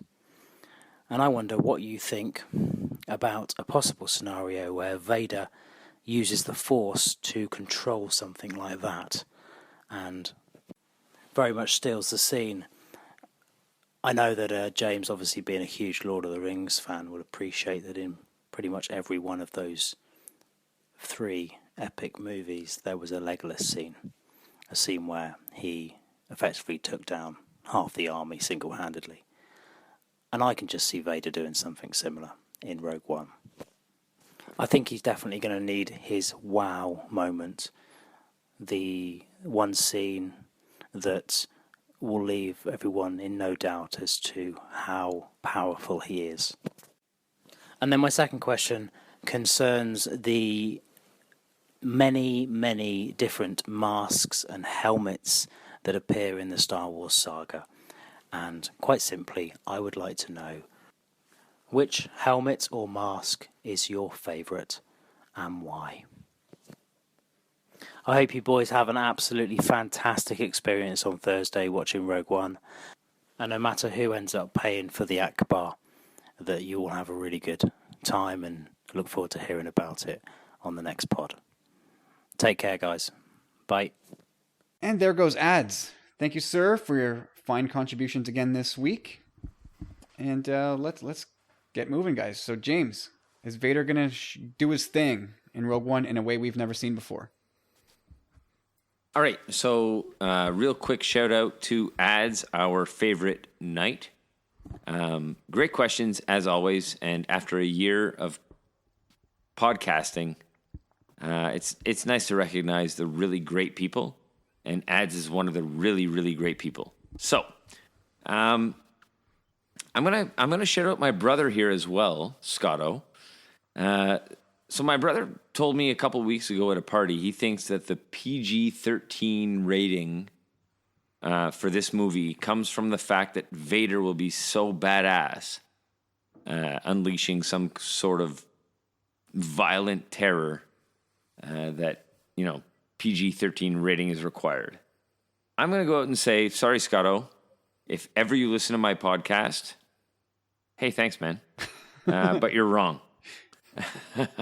I think Vader is not in this movie. They take him completely out, cut all of his scenes, and the movie still gets the same rating. It comes from something else. Violent war style movie. But do I think Vader will give us something really cool? Yes. Yes, ads, I do. I think, hearkening back to his question, I'm not as deep as you guys in Rebels, but I did see that scene where he introduces himself into Rebels and busts up that AT. Is it an AT-AT, Kyle? The one that he lifts off himself? Yeah. I think that was an AT-DP, if I'm not mistaken. AT-ST, AT-D, who knows? But something massively heavy made of metal and shows his badassness. I think we'll see some of that. I just don't think we'll see, since I've already heard no lightsabers, I'm expecting probably little to no lightsabers. So if we're going to get badass Vader, it's going to be Yoda style. Lifting a ship out of like heavy swamp, Dagobah. I mean, not that I think that's exactly what he's going to do, but if we're going to get badass Vader, I think it's going to be more force chokey thingy, force crushy, massive objects than slaying with his saber. Corey, what do you think? Yeah, I'm kind of on the same page as you there. Like, I don't think we're gonna see Vader all that much in this film. Like, he's obviously not a main character. I don't think we're gonna see him do something like he did in Rebels, where he basically takes out the entire fleet, including the command ship, with just one TIE fighter. Which was super dope, by the way. Yeah, it was so cool. It just really like a callback to how powerful he actually is. Well, I'm going to just quickly interject because I didn't get to do this in our dress rehearsal. But I'll say the Poe Dameron mention, we may get this, maybe part of his badassness is pilot badassness, right? Like he's supposed to be, as far as Jedi Force-using pilots go, right up there. Yeah, he was the best, so as per Obi-Wan. Yeah, right. So the fact that Kyle and and I'm throwing you under the bus, Kyle, the fact that Kyle and I complain about the G-forces exuded on Poe Dameron during that scene, we may get something similar with Vader, I think. You know what? I hadn't even considered the possibility of Vader in his customized TIE fighter wreaking havoc on the rebels. That hadn't even crossed my mind. But that would be something else. Like they made Poe look pretty dope in 30 seconds with a bunch of CGI, right? Like Poe wasn't in any scenes, but he was a legend after that. So they could easily show what Vader can do, right? For sure, yeah. I mean I still they've done it though in Rebels. Yeah. Like, I still don't know. tend to think that we're gonna see Vader like boots on the ground style. I'm on the fence about the lightsaber, but for sure, the Force thing is gonna play into it, and I think we're gonna see him do something jaw dropping. And I think, I mean, that's not saying much now. If you asked me a week ago, I probably would have said the same thing. But Kevin Smith, out of the premiere on the weekend, had said that Vader was just effing epic. Yeah, maybe even like just bringing down ships out of the sky or something like that. I could see that, but I can't see him being in the movie again all that much. Like, everyone suspects that he's going to take out Krennic, but I like what James said, like crushy, like deflecty. I don't know, like something powerful that really like amplifies, like makes us know how powerful he is, but not like overabundant in the film, kind of just like a quick like wow. Well, I want to see him take it out on the rebels. The worst we've ever seen him do is to his own men. So I want to see him do something to the rebellion that legitimizes him as this terrifying presence. The worst stuff we've seen him do, I think, probably is in the Vader Down arc, where he pretty much dismantles an entire legion of rebellion soldiers with his lightsaber. They don't lay a finger on him. And it's really impressive. I don't know if we're going to see that interpreted on screen. I used to think that that's where we'd go. I doubt that would be the case now. But yeah, I think we're in for something really spectacular with Vader. The type of thing that if you need a dose of Vader, you're going to play Rogue One. You may not play Empire Strikes Back. Steve, what do you think? I mean, definitely the new canon's been working Vader up to be a real badass. Because he wasn't really that hands-on in, like, say, A New Hope, for example. He was just kind of like the the bronze in the situation. Pitbull. But he wasn't, pulling down fleets of ships. But I could definitely see Vader in Rogue One, probably his screen time equaling to less than Maul in Phantom Menace. Because I don't even do we know how much actual screen time Maul had in Episode 1? I mean, quite significant, I would think. I'm saying way less than that. Like, you got the whole Duel of Fates, like the first battle with Qui-Gon. Corey, I got to be honest. I think you're undershooting how much they're going to use Vader in this movie. I think Vader's going to play a much more prominent role than you think he is. No, I think he's the ace in the hole. You can't use, I don't know. We'll see. You can't use your ace in the hole? No, that's why he's called the ace in the hole, dude. Yeah, but you save it for the last, the climax or whatever, you know what I mean? Like, he's not gonna be in the movie the whole time. And that would be the Joker. The ace in the hole is the guy you put in front and center. I'm going to totally disagree with you. I think we're going to get a lot of Vader in this movie. Okay. I almost feel like taking another bet with you. Oh my! Over under 15 minutes of screen time. Oh my goodness. Okay, I love having Steve on the show, and 15 minutes of what number? 2 hours? Well, yeah. What is the runtime? That's is it a lot. 2 hours? 2:18, but that's including credits. I think if you cut that number in half, Corey still takes the under. Yeah, we'll take the 15 minutes is a significant chunk. Yeah. 8 minutes, you take the under? Yeah, probably. That's a lot in a movie. 4 minutes, you take the under? Now it's getting close. Because I said 2-3 scenes, 5 minutes, you take the under? Okay, piss off now. Second bet. Come on. No. We'll wait. There'll be a better bet. No, but that's fine. I don't agree with you, to be honest. I just think around there, the 4 minute mark, 5 minute mark would be satisfactory. I mean, there's a lot that can happen in a movie in that time frame. Oh, hell yeah, for sure. Yeah, I think it's going to be Vader's presence. I don't think we're going to get that many minutes, but I think the density or nutritional value of his contributions to the movie are going to be sky high. It might be our most potent dose of Vader. I went as far as saying that, he may even possibly give the order to fire on Jedha to Tarkin, but I know that relationship works one way. Yeah, but you don't know that. Maybe it'll change the whole thing, It's going to change everything you ever heard about these films, supposedly. Yeah, you're going to look at Vader in a whole new light. I don't think Vader's given the order to fire the weapon. Okay, in a whole new dark. Vader's always held it in kind of disdain anyway. Everybody, like all these Imperial officers, always bragging about the power of the station, and Vader's like, "Get out of here with your powerful station." I don't think Vader dabbles with that or cares at all. That's the thing. See, there you go. You brought me right back to where I wanted to interject earlier. He says at some point, insignificant next to the power of the dark side. Insignificant. No, he knows that thing can blow up planets, yo. Insignificant.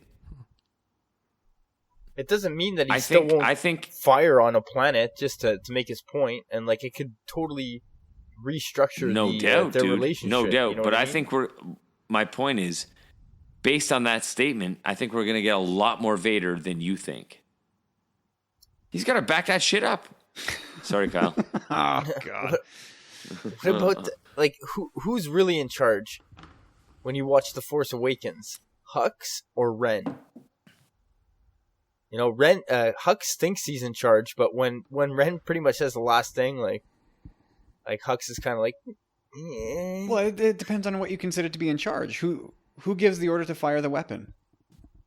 Kyle, this is what happens when you get a passionate group of people together to talk about these movies. Yeah, it's true. We're spiraling out of control here, but Hux gives the order to fire the Starkiller base, the First Order's biggest weapon. Where is wait a minute, where is Ren when that happens? He's not even on that platform. He's out in space. That's fine. He's got his own bag, but still, like, who's more powerful in, I guess, Snoke's eyes at this point? Snoke might have two different branches that he deals with. He's got the Knights of Ren tackling the big global force issue, and he has Hux leading his army. I think they're two branches that kind of aim at the same objective. Right. I mean, that's the thing. Ren feels like he's kind of got his own side mission, right? I mean, Hux is kind of dealing with finding Luke Skywalker. Ren's kind of, I guess, doing that too, but like in his own way. You get two classes of people. You get the Force users who believe in the power of the Force and that is the true nature of the universe, and this is what we adhere to. Whereas you have the officers who believe in the power of order and structure and mechanical might of their army. But it's almost more like, okay, like, Snoke can choose one. One's gonna die. Who's he taking with him?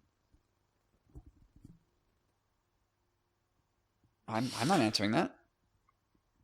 Oh wow, it's easy to me. I don't think he gives a rat's ass about Kylo Ren. No, he doesn't, but I'm pretty sure he'd take him over Hux.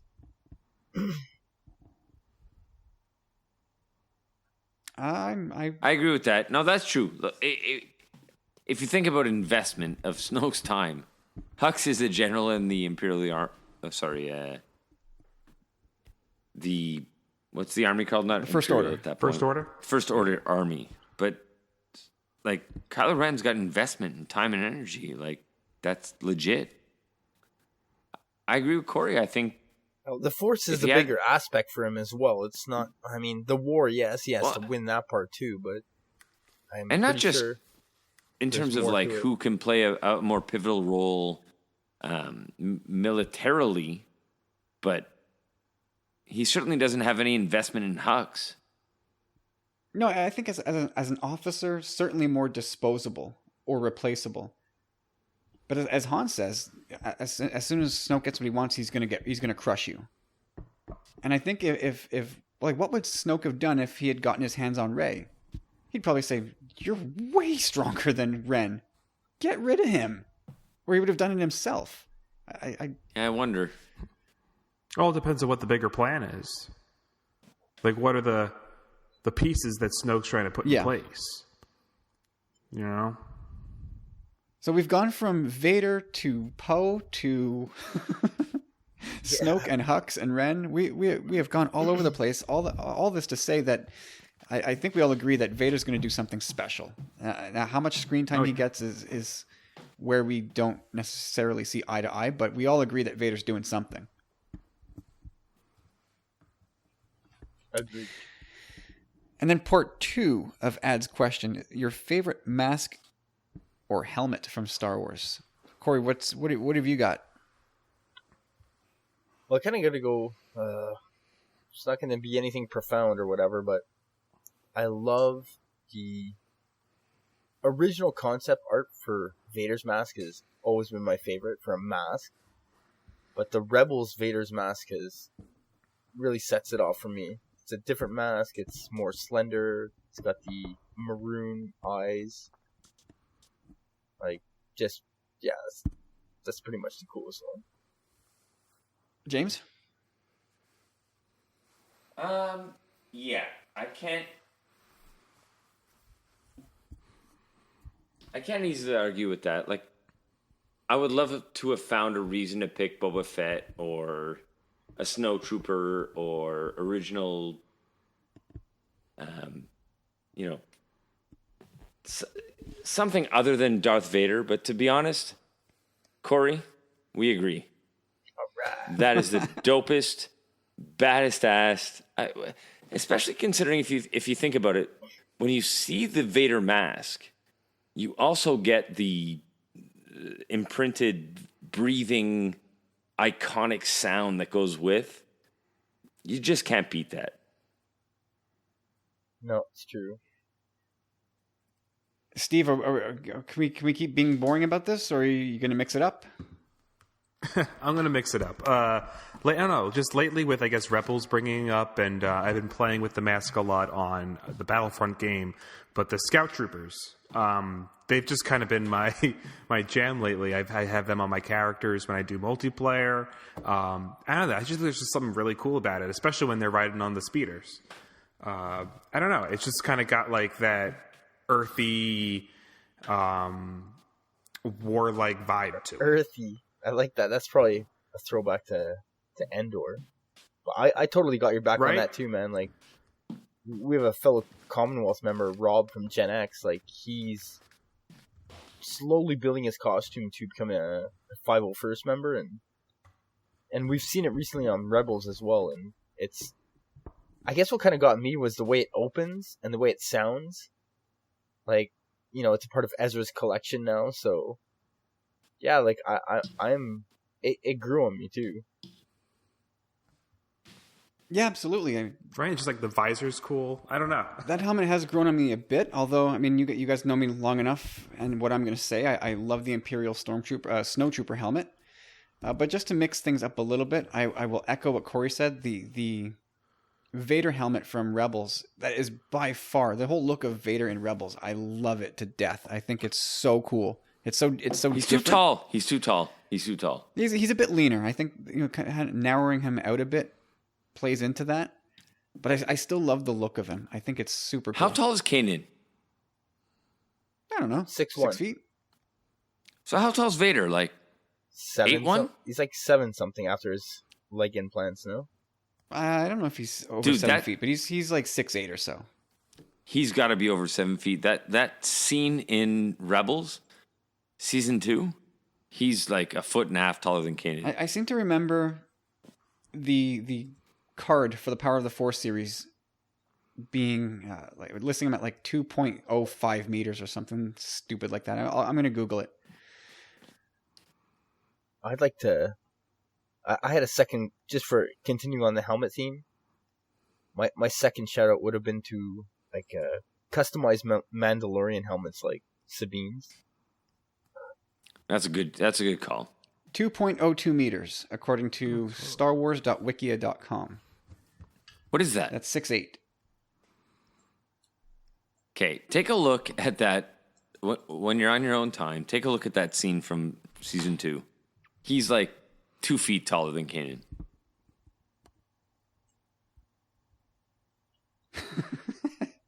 I'm just saying. Love Vader, but they made him way too tall. Or maybe it's a different suit. He has had a variety of suits. So Kanan, No. is 1 point. Unless they're getting Tom Cruise to play Kanan in the next movie. They better not, because they got him to play Jack Reacher, who was supposed to be like 6'8". And black. That too. So racist. But Kanan listed here at 1.91 meters, 6'3". I'm going to send you guys a still shot of it right now. You're going to... Come on. He's like at least a foot and a half taller. I believe you. I think that's easy to do in animation just to prove a point or exaggerate a point that Vader is this big beast menacing presence. Yeah, I guess. Speaking of Kanan, though, how do you guys feel about his, like, blind goggles? I love it. I gotta go. Can I listen? You love them? Am I cool? All right, I think, is that it for ads? Love you, ads. Yeah, I think we got some good mileage of ads question. Thank you, sir. Looking forward to totally. hearing from you again next week. And we got a couple other voice messages here. This one from Robert from the Roman Podcast, which I absolutely love. Hilarious podcast. And they're just a semi-long drive. 6 hours is a long drive to me. They're down the 401. And let's hear what they have to say. Hey guys, Rob from the Roman Podcast here, coming at you from about 6 hours down the 401 in Cambridge, Ontario. Love the show, but I got a quick question for you for this week. The Death Star. We've never actually seen it travel through hyperspace, and it doesn't look like it has any traditional engines on the thing. We know it actually does travel through hyperspace when it gets to Alderaan and blows Alderaan up, and then it gets to the Battle of Yavin. So how does the Death Star get from point A to point B in the galaxy? We as the viewer just assume it can, obviously, because it does. And do you think we might get an actual visual representation of this happening maybe in Rogue One this week? Let me know. Love the show, guys. Keep up the good work. May the Force be with you. Long live the Commonwealth, and woo-tee-tee. And there goes Rob from the Roman Podcast. You could check them out on Twitter. And I highly recommend checking out their iTunes channel and listening to their podcast. It's a short show, half hour, 40 minutes. But you will definitely get your money's worth with laughs in that show. I guarantee it. Super funny takes on some crazy news stories. And so he's asking us this week, are we ever going to see the Death Star in hyperspace? It's one of those things I could never get my head around. The sphere just jumping into hyperspace. At least with a ship, you kind of get this directionality, a sense of direction out of it, that you know where it's going, you know where the thrust is coming from with the engines usually in the back. The Death Star is just this ball. Steve, do you care? I mean, is this something we should see? Do we need to learn more about it? I mean, I did do a little research after getting this question, and kind of like, so I didn't get any info kind of in modern canon, but kind of based in legends and the old tabletop RPG games. There's been like diagrams of the Death Star. So as far as like logistics of how the Death Star moves, is that along the equator, there are like ion pulse drives that supposedly push it forward or up. I guess they kind of like maneuver, whichever direction they have to like move the Death Star in. But as far as like actually having see it move in films, I don't know if that's something that we necessarily need to see. Because I guess I kind of feel like if we see it in hyperspace, it's going to kind of look like a disco film. I don't know. I can't imagine seeing it move and being able to take it seriously. I mean, if they're trying to recapture the 70s vibe, then the disco is right up the alley. Right? I feel like Donna Summers or someone should be singing. But yeah, I mean, I think it's probably like one of those less is more situations. We kind of just have to see it where it's at and like just assume that it got there. Yeah, I think I tend to agree. What about you, Corey? Yeah, I kind of when I saw the question, I kind of Googled it because I hadn't really, I guess it was kind of always in the back of my mind, but I had never really pondered it. But what I had read that this is kind of actually cool. Like, I don't think it's, I don't know if it's canon or not, but supposedly there was 123 individual hyperdrive installed. And I don't think it's really like this thing was propelled forward, more as it kind of created like a hyperdrive like wormhole. But even that, like, I don't want to see that. Don't get me wrong. Like, I like kind of the explanation to it, but it kind of reminds me of the Technodrome from Ninja Turtles. So I don't know. I could see it from the bridge aspect of them traveling through hyperspace, but I don't think we necessarily need to see them from an outside shot jumping to hyperspace. It'd be cool. I agree with that. I think like a POV yeah, that's shot. a great point. Yeah, I'm there too. Yeah. So I'll jump in now too and say totally agree with, like, if they're gonna show it from POV, from the bridge. It looks like, same thing from the Falcon, just scrolling, Starstream, whatever they call that. But since yesterday, which is irrelevant because yesterday was just Sunday and we weren't recording, but I thought maybe, what if they showed it from really far away? Where like just a pinpoint of light amongst pins of light in the galaxy. Is there a way for them to show it so far away that like the round spherical nature of the Death Star as a ship is irrelevant and just the massive speed becomes cool? What do you guys think? Ooh, you just put the coolest visual in my head. Like, now that you mention it, like we said, we can't see it from an outside perspective jumping into hyperspace, but I can actually see it coming out of hyperspace. See, that's the part I think I have trouble with. It's the in and the out that I really struggle with. There's boom, here's this ball. Hello. But what about the really far away, like the glowing puck? Almost like a shooting star I type could see thing. it drifting like a moon. Yeah. Almost. That's a cooler thing, as long as they give it like a sense of scale, like they've been doing so well with so many other things. Yeah, if they could. Right, like the fact that that's no moon. Like it's so big that it's a celestial body, but like in terms of hyperspace, it's just a streak. It's a thought. I think that would be a pretty cool. It might be cool. I'm trying to find a way to make it look cool. It's better than anything I've got.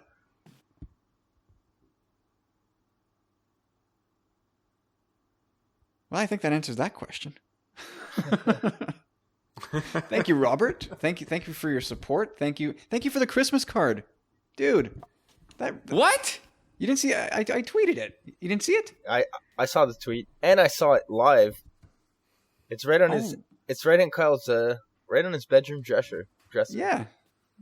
Yeah. I did not see this. We got a Roman Podcast greeting card, which I thought was really nice. Amazing. It made my day. Again, follow them on Twitter and definitely check out their show. If you need a laugh, they will definitely happily serve you. And from there, we're going to close the show with our good friend who we very much look forward to seeing on Thursday, Mr. Carlos Candido. You hear him on the Thinking Out Loud podcast. You hear him on Balls Off the Bar, where he talks about the Montreal Impact. And I think he's got a Montreal Canadiens podcast in the works, which I definitely want to hear. And you hear his music, most importantly, come on, at the end of every Tumbling Saber episode. So let's hear what Carlos has to say this week before we enjoy some drinks and little dinner with Carlos. Tumbling Sabers, your friendly neighborhood Carlos Candido right here with a question for this week's show. There are only 4 sleeps left before Rogue One hits the screens. 3 more sleeps when this show airs. Crazy, super excited. In my personal experience, my expectations for the next movies after the success of The Force Awakens are very, very high. Where at this point last year, I was more cautiously optimistic. Now, in the spirit of Jimmy O, I've been trying to keep away from all the sites with the fan theories, leaks, and spoilers. I tried so hard to keep my virgin eyes from seeing too much. But when the tickets were acquired, I have to admit, I went nuts. I watched the world premiere on the red carpet on YouTube and ingested so many videos from Star Wars Explained and many, many other channels. I'm looking forward to sitting down with you guys to have some Akbar and pints, and of course to watch Rogue One on the big screen. Now, that being said, I'm still more excited for Episode 8, but the lead up to Rogue One has made me a believer in this movie. How have you been dealing with the anticipation? That's my question this week. How have you been dealing with the anticipation? Would love your thoughts. Thanks, boys. Cheers. See you Thursday night. Carlos, out. And Carlos, my man, we'll see you in a couple days. Hopefully you hear this podcast before we actually meet you. Otherwise, this will ring very hollow. But anyway, I guess it's an appropriate question to end the show with. Steve, what is your secret sauce to dealing with the anticipation between Star Wars movies? How do you cope with all this? Oh my god, oh my god, oh my god, oh my god, oh my god. Just like that. Just like that. for a year straight. No, a year is tough. It's not like Marvel where you get at least 2 or 3 a year. One is really tough. But I think being someone that loves the extended, the canon. So I got the comics, the novels, the video games. I got all these other snippets to kind of tie me over. That definitely helps a lot. Otherwise, I just kind of be like stewing. Yeah, and that's what we used to have to do. James, what do you do to get yourself through the days, the tough days between Star Wars movies? This is serious first world problem stuff. But how do you cope with it? You're not wrong. First world for sure. But I'll be as quick as I can. Before joining this podcast, I dealt with my frustration between Star Wars movies like anyone else and just waited decades. But now that we're into this new generation of yearly, hopefully more than that, releases, I deal with it by just starting a podcast, texting you guys, tweeting my friends, and basically living online my frustration and anticipation. Couple that with like hardcore friends like Jared and my brother Scotto and a bunch of the guys that I've recently made friends with on the network, Rob, Mark, Ads, Dave Donovan, the list goes on. Yeah, man, it's like a daily sort of existence for me. And Corey, what's your trick? Yeah, well, I have to agree. First of all, I want to go out there and say that I don't think a year is a very long time. It is, but it really does pass quick. And preach. We like James said, we're doing this podcast. Like it's a great outlet for all of us. We talk a lot about it. I drink a lot. Yeah. Cheers. I mean, there's so much stuff out there for us now. Like, how many weeks were we doing this podcast saying, it's a Thursday, Friday's coming, we're gonna record on the weekend, really, really light on notes, and every week we just bang something out. Yeah, I have to kind of echo what you guys are talking about. So on Steven's side, to his point, I'm fully immersed in as much of the printed stuff that I can, which is why we're doing this third podcast coming up soon. Journals of the Willing. Yes, sir. Or it could be Canja Book Club if the people speak loud enough. Who knows? Journals of the Willing. James has spoken. Our resident Gandalf has spoken. Are you doing the voiceover? And I mean, immersing myself in that and sort of deepening my connection to the galaxy far, far away in that regard, that helps pass the time. But I guess in a way, it's also a double-edged sword where you finish reading up a book and I want to see the next chapter now. Whoa. Corey, what do you think about that? Yeah, it's kind of been that way reading Catalyst and Bloodline. Well, more Catalyst than Bloodline, but yeah. And like you guys, like James, Corey, like you guys have said, all the time we spend online talking together through our various conversations, that helps kill the time and stoke the fires. And through the long list of friends we've made through the Commonwealth, and James, you rattled off some of the names. Connor and Carlos would be a couple others. Stephen here to our left, who's joining us now. Matthew Keegan. Yeah, I mean, like you said, the list goes on and on. Firing up this podcast has become sort of like very much like a second job, and it takes up hours and hours of time every week. And it's a great way to keep myself busy and consumed with Star Wars, but more focused on producing rather than consuming. So while I sit here and agonizing wait for these movies, at the same time, I quote unquote, I have work to do.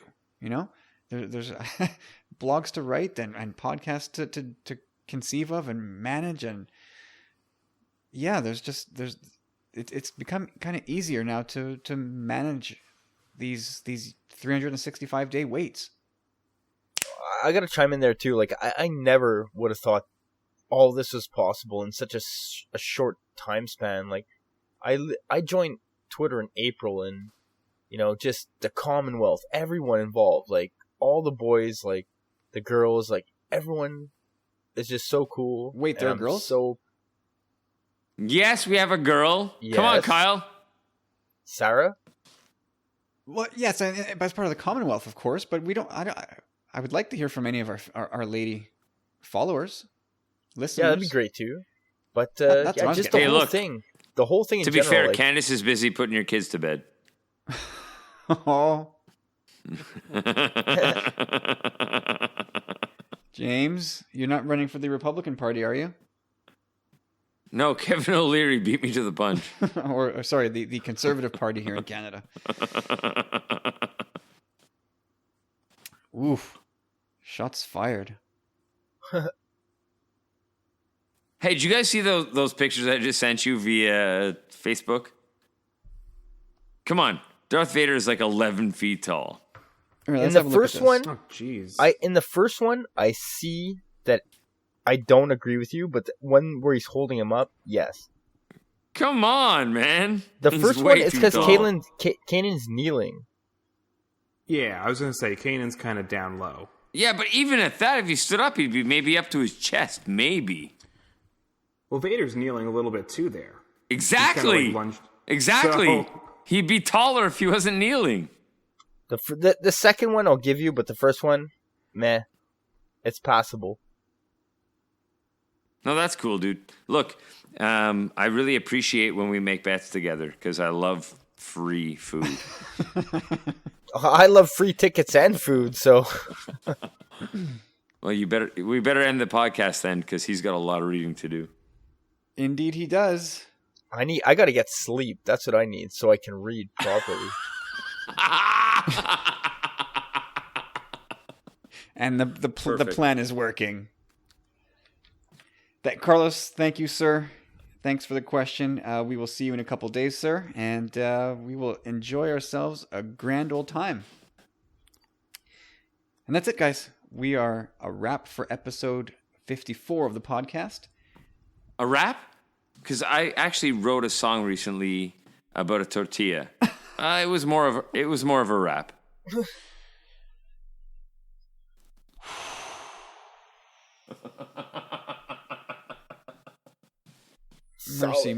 Mercy me. Okay, that's it. Just pull the plug. Again, a real heartfelt thanks to everybody who supported us in year one. It literally started from nothing, and slowly and surely we picked up listeners here and there. I remember Steve DMing me out of the blue one day saying, "Dude, I listened to your show. I really like it." And being the first person who I'd never ever spoken with before who said, "I like what you're doing." That meant the world.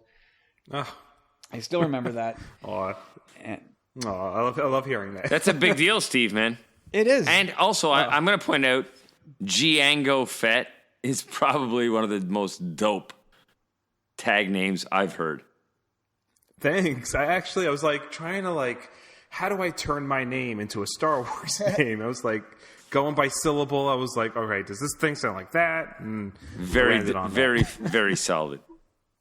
It was just kind of an hour of me talking to myself in a room, just shouting Star Wars names. I like that visual, just you shouting at yourself in the mirror. Loud noises. Again, thank you everybody who supported us. So all our friends at the Commonwealth, Gen X Wing, Talk Star Wars, Rogue Squadron Podcast, Skyhoppers, the Nerd Room Podcast. We look forward to working with you guys in 2017.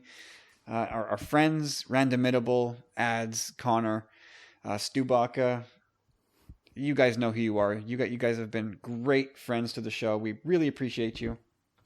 And Corey and James, thank you both for all the innumerable hours you guys sink into this show. It's definitely, you guys have definitely made a permanent impact on the Tumbling Saber legacy. So thanks to you both, guys. Yeah, you're welcome, man. It's been fun. Bills in the mail. Dude, this has been the most fun fanatic year of my life, no doubt.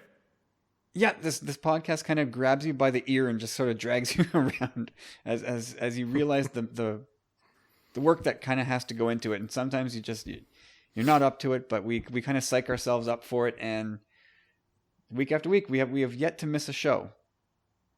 We have not taken a break yet, and we'll see if we ever do. But until we kind of meet again, Steve, where can people find you? Again, my Twitter handle is GioAngoFet, GIOANGO Fet. That's almost musical. BINGO. Something to that effect. Joango was his name. Oh. James, where can we find you? You know what? Please send all messages of love to David75 Donovan.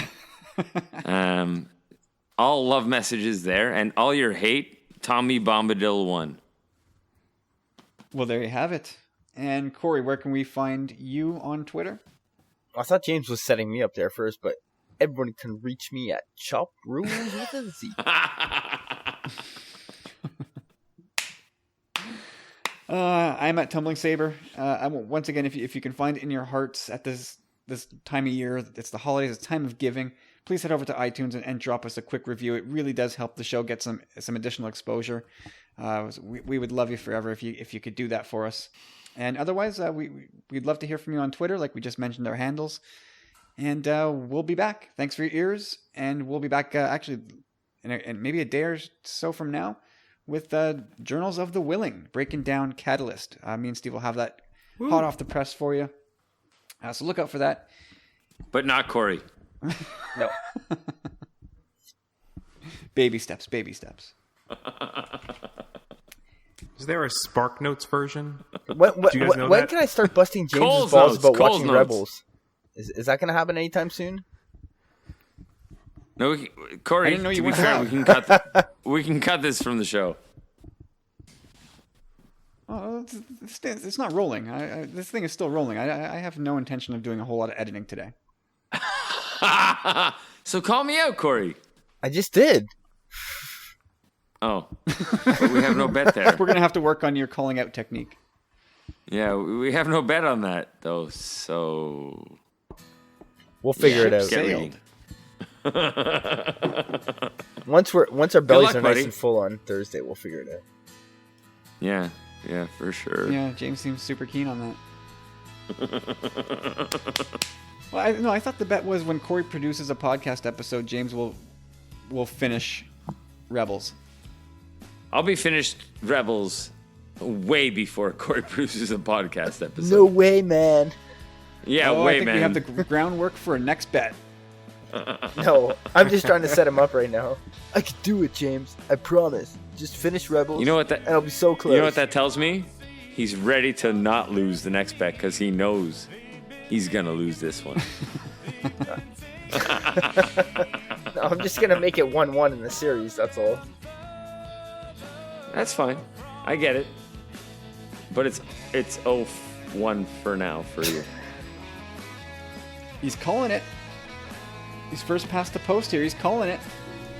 Okay, well, James has quit the recording, but we're going to say goodbye now. So thanks again, everybody. We will be in touch with you all soon, and have yourselves a good one. Enjoy Rogue One if we don't talk to you.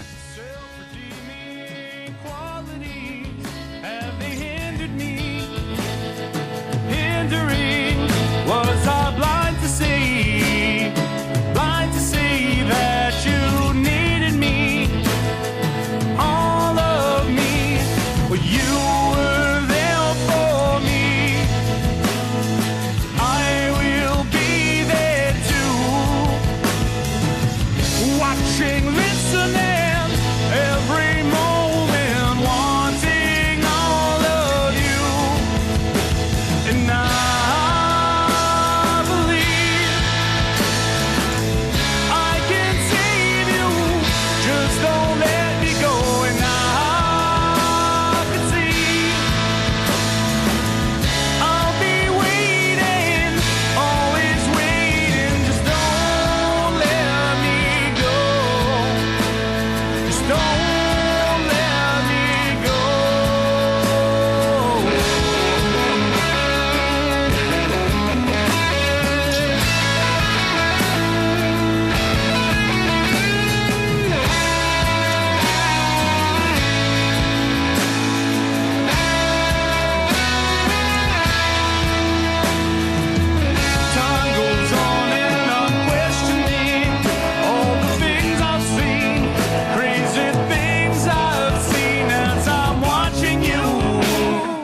watching you walking away from me.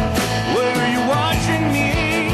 Was it just a dream? Just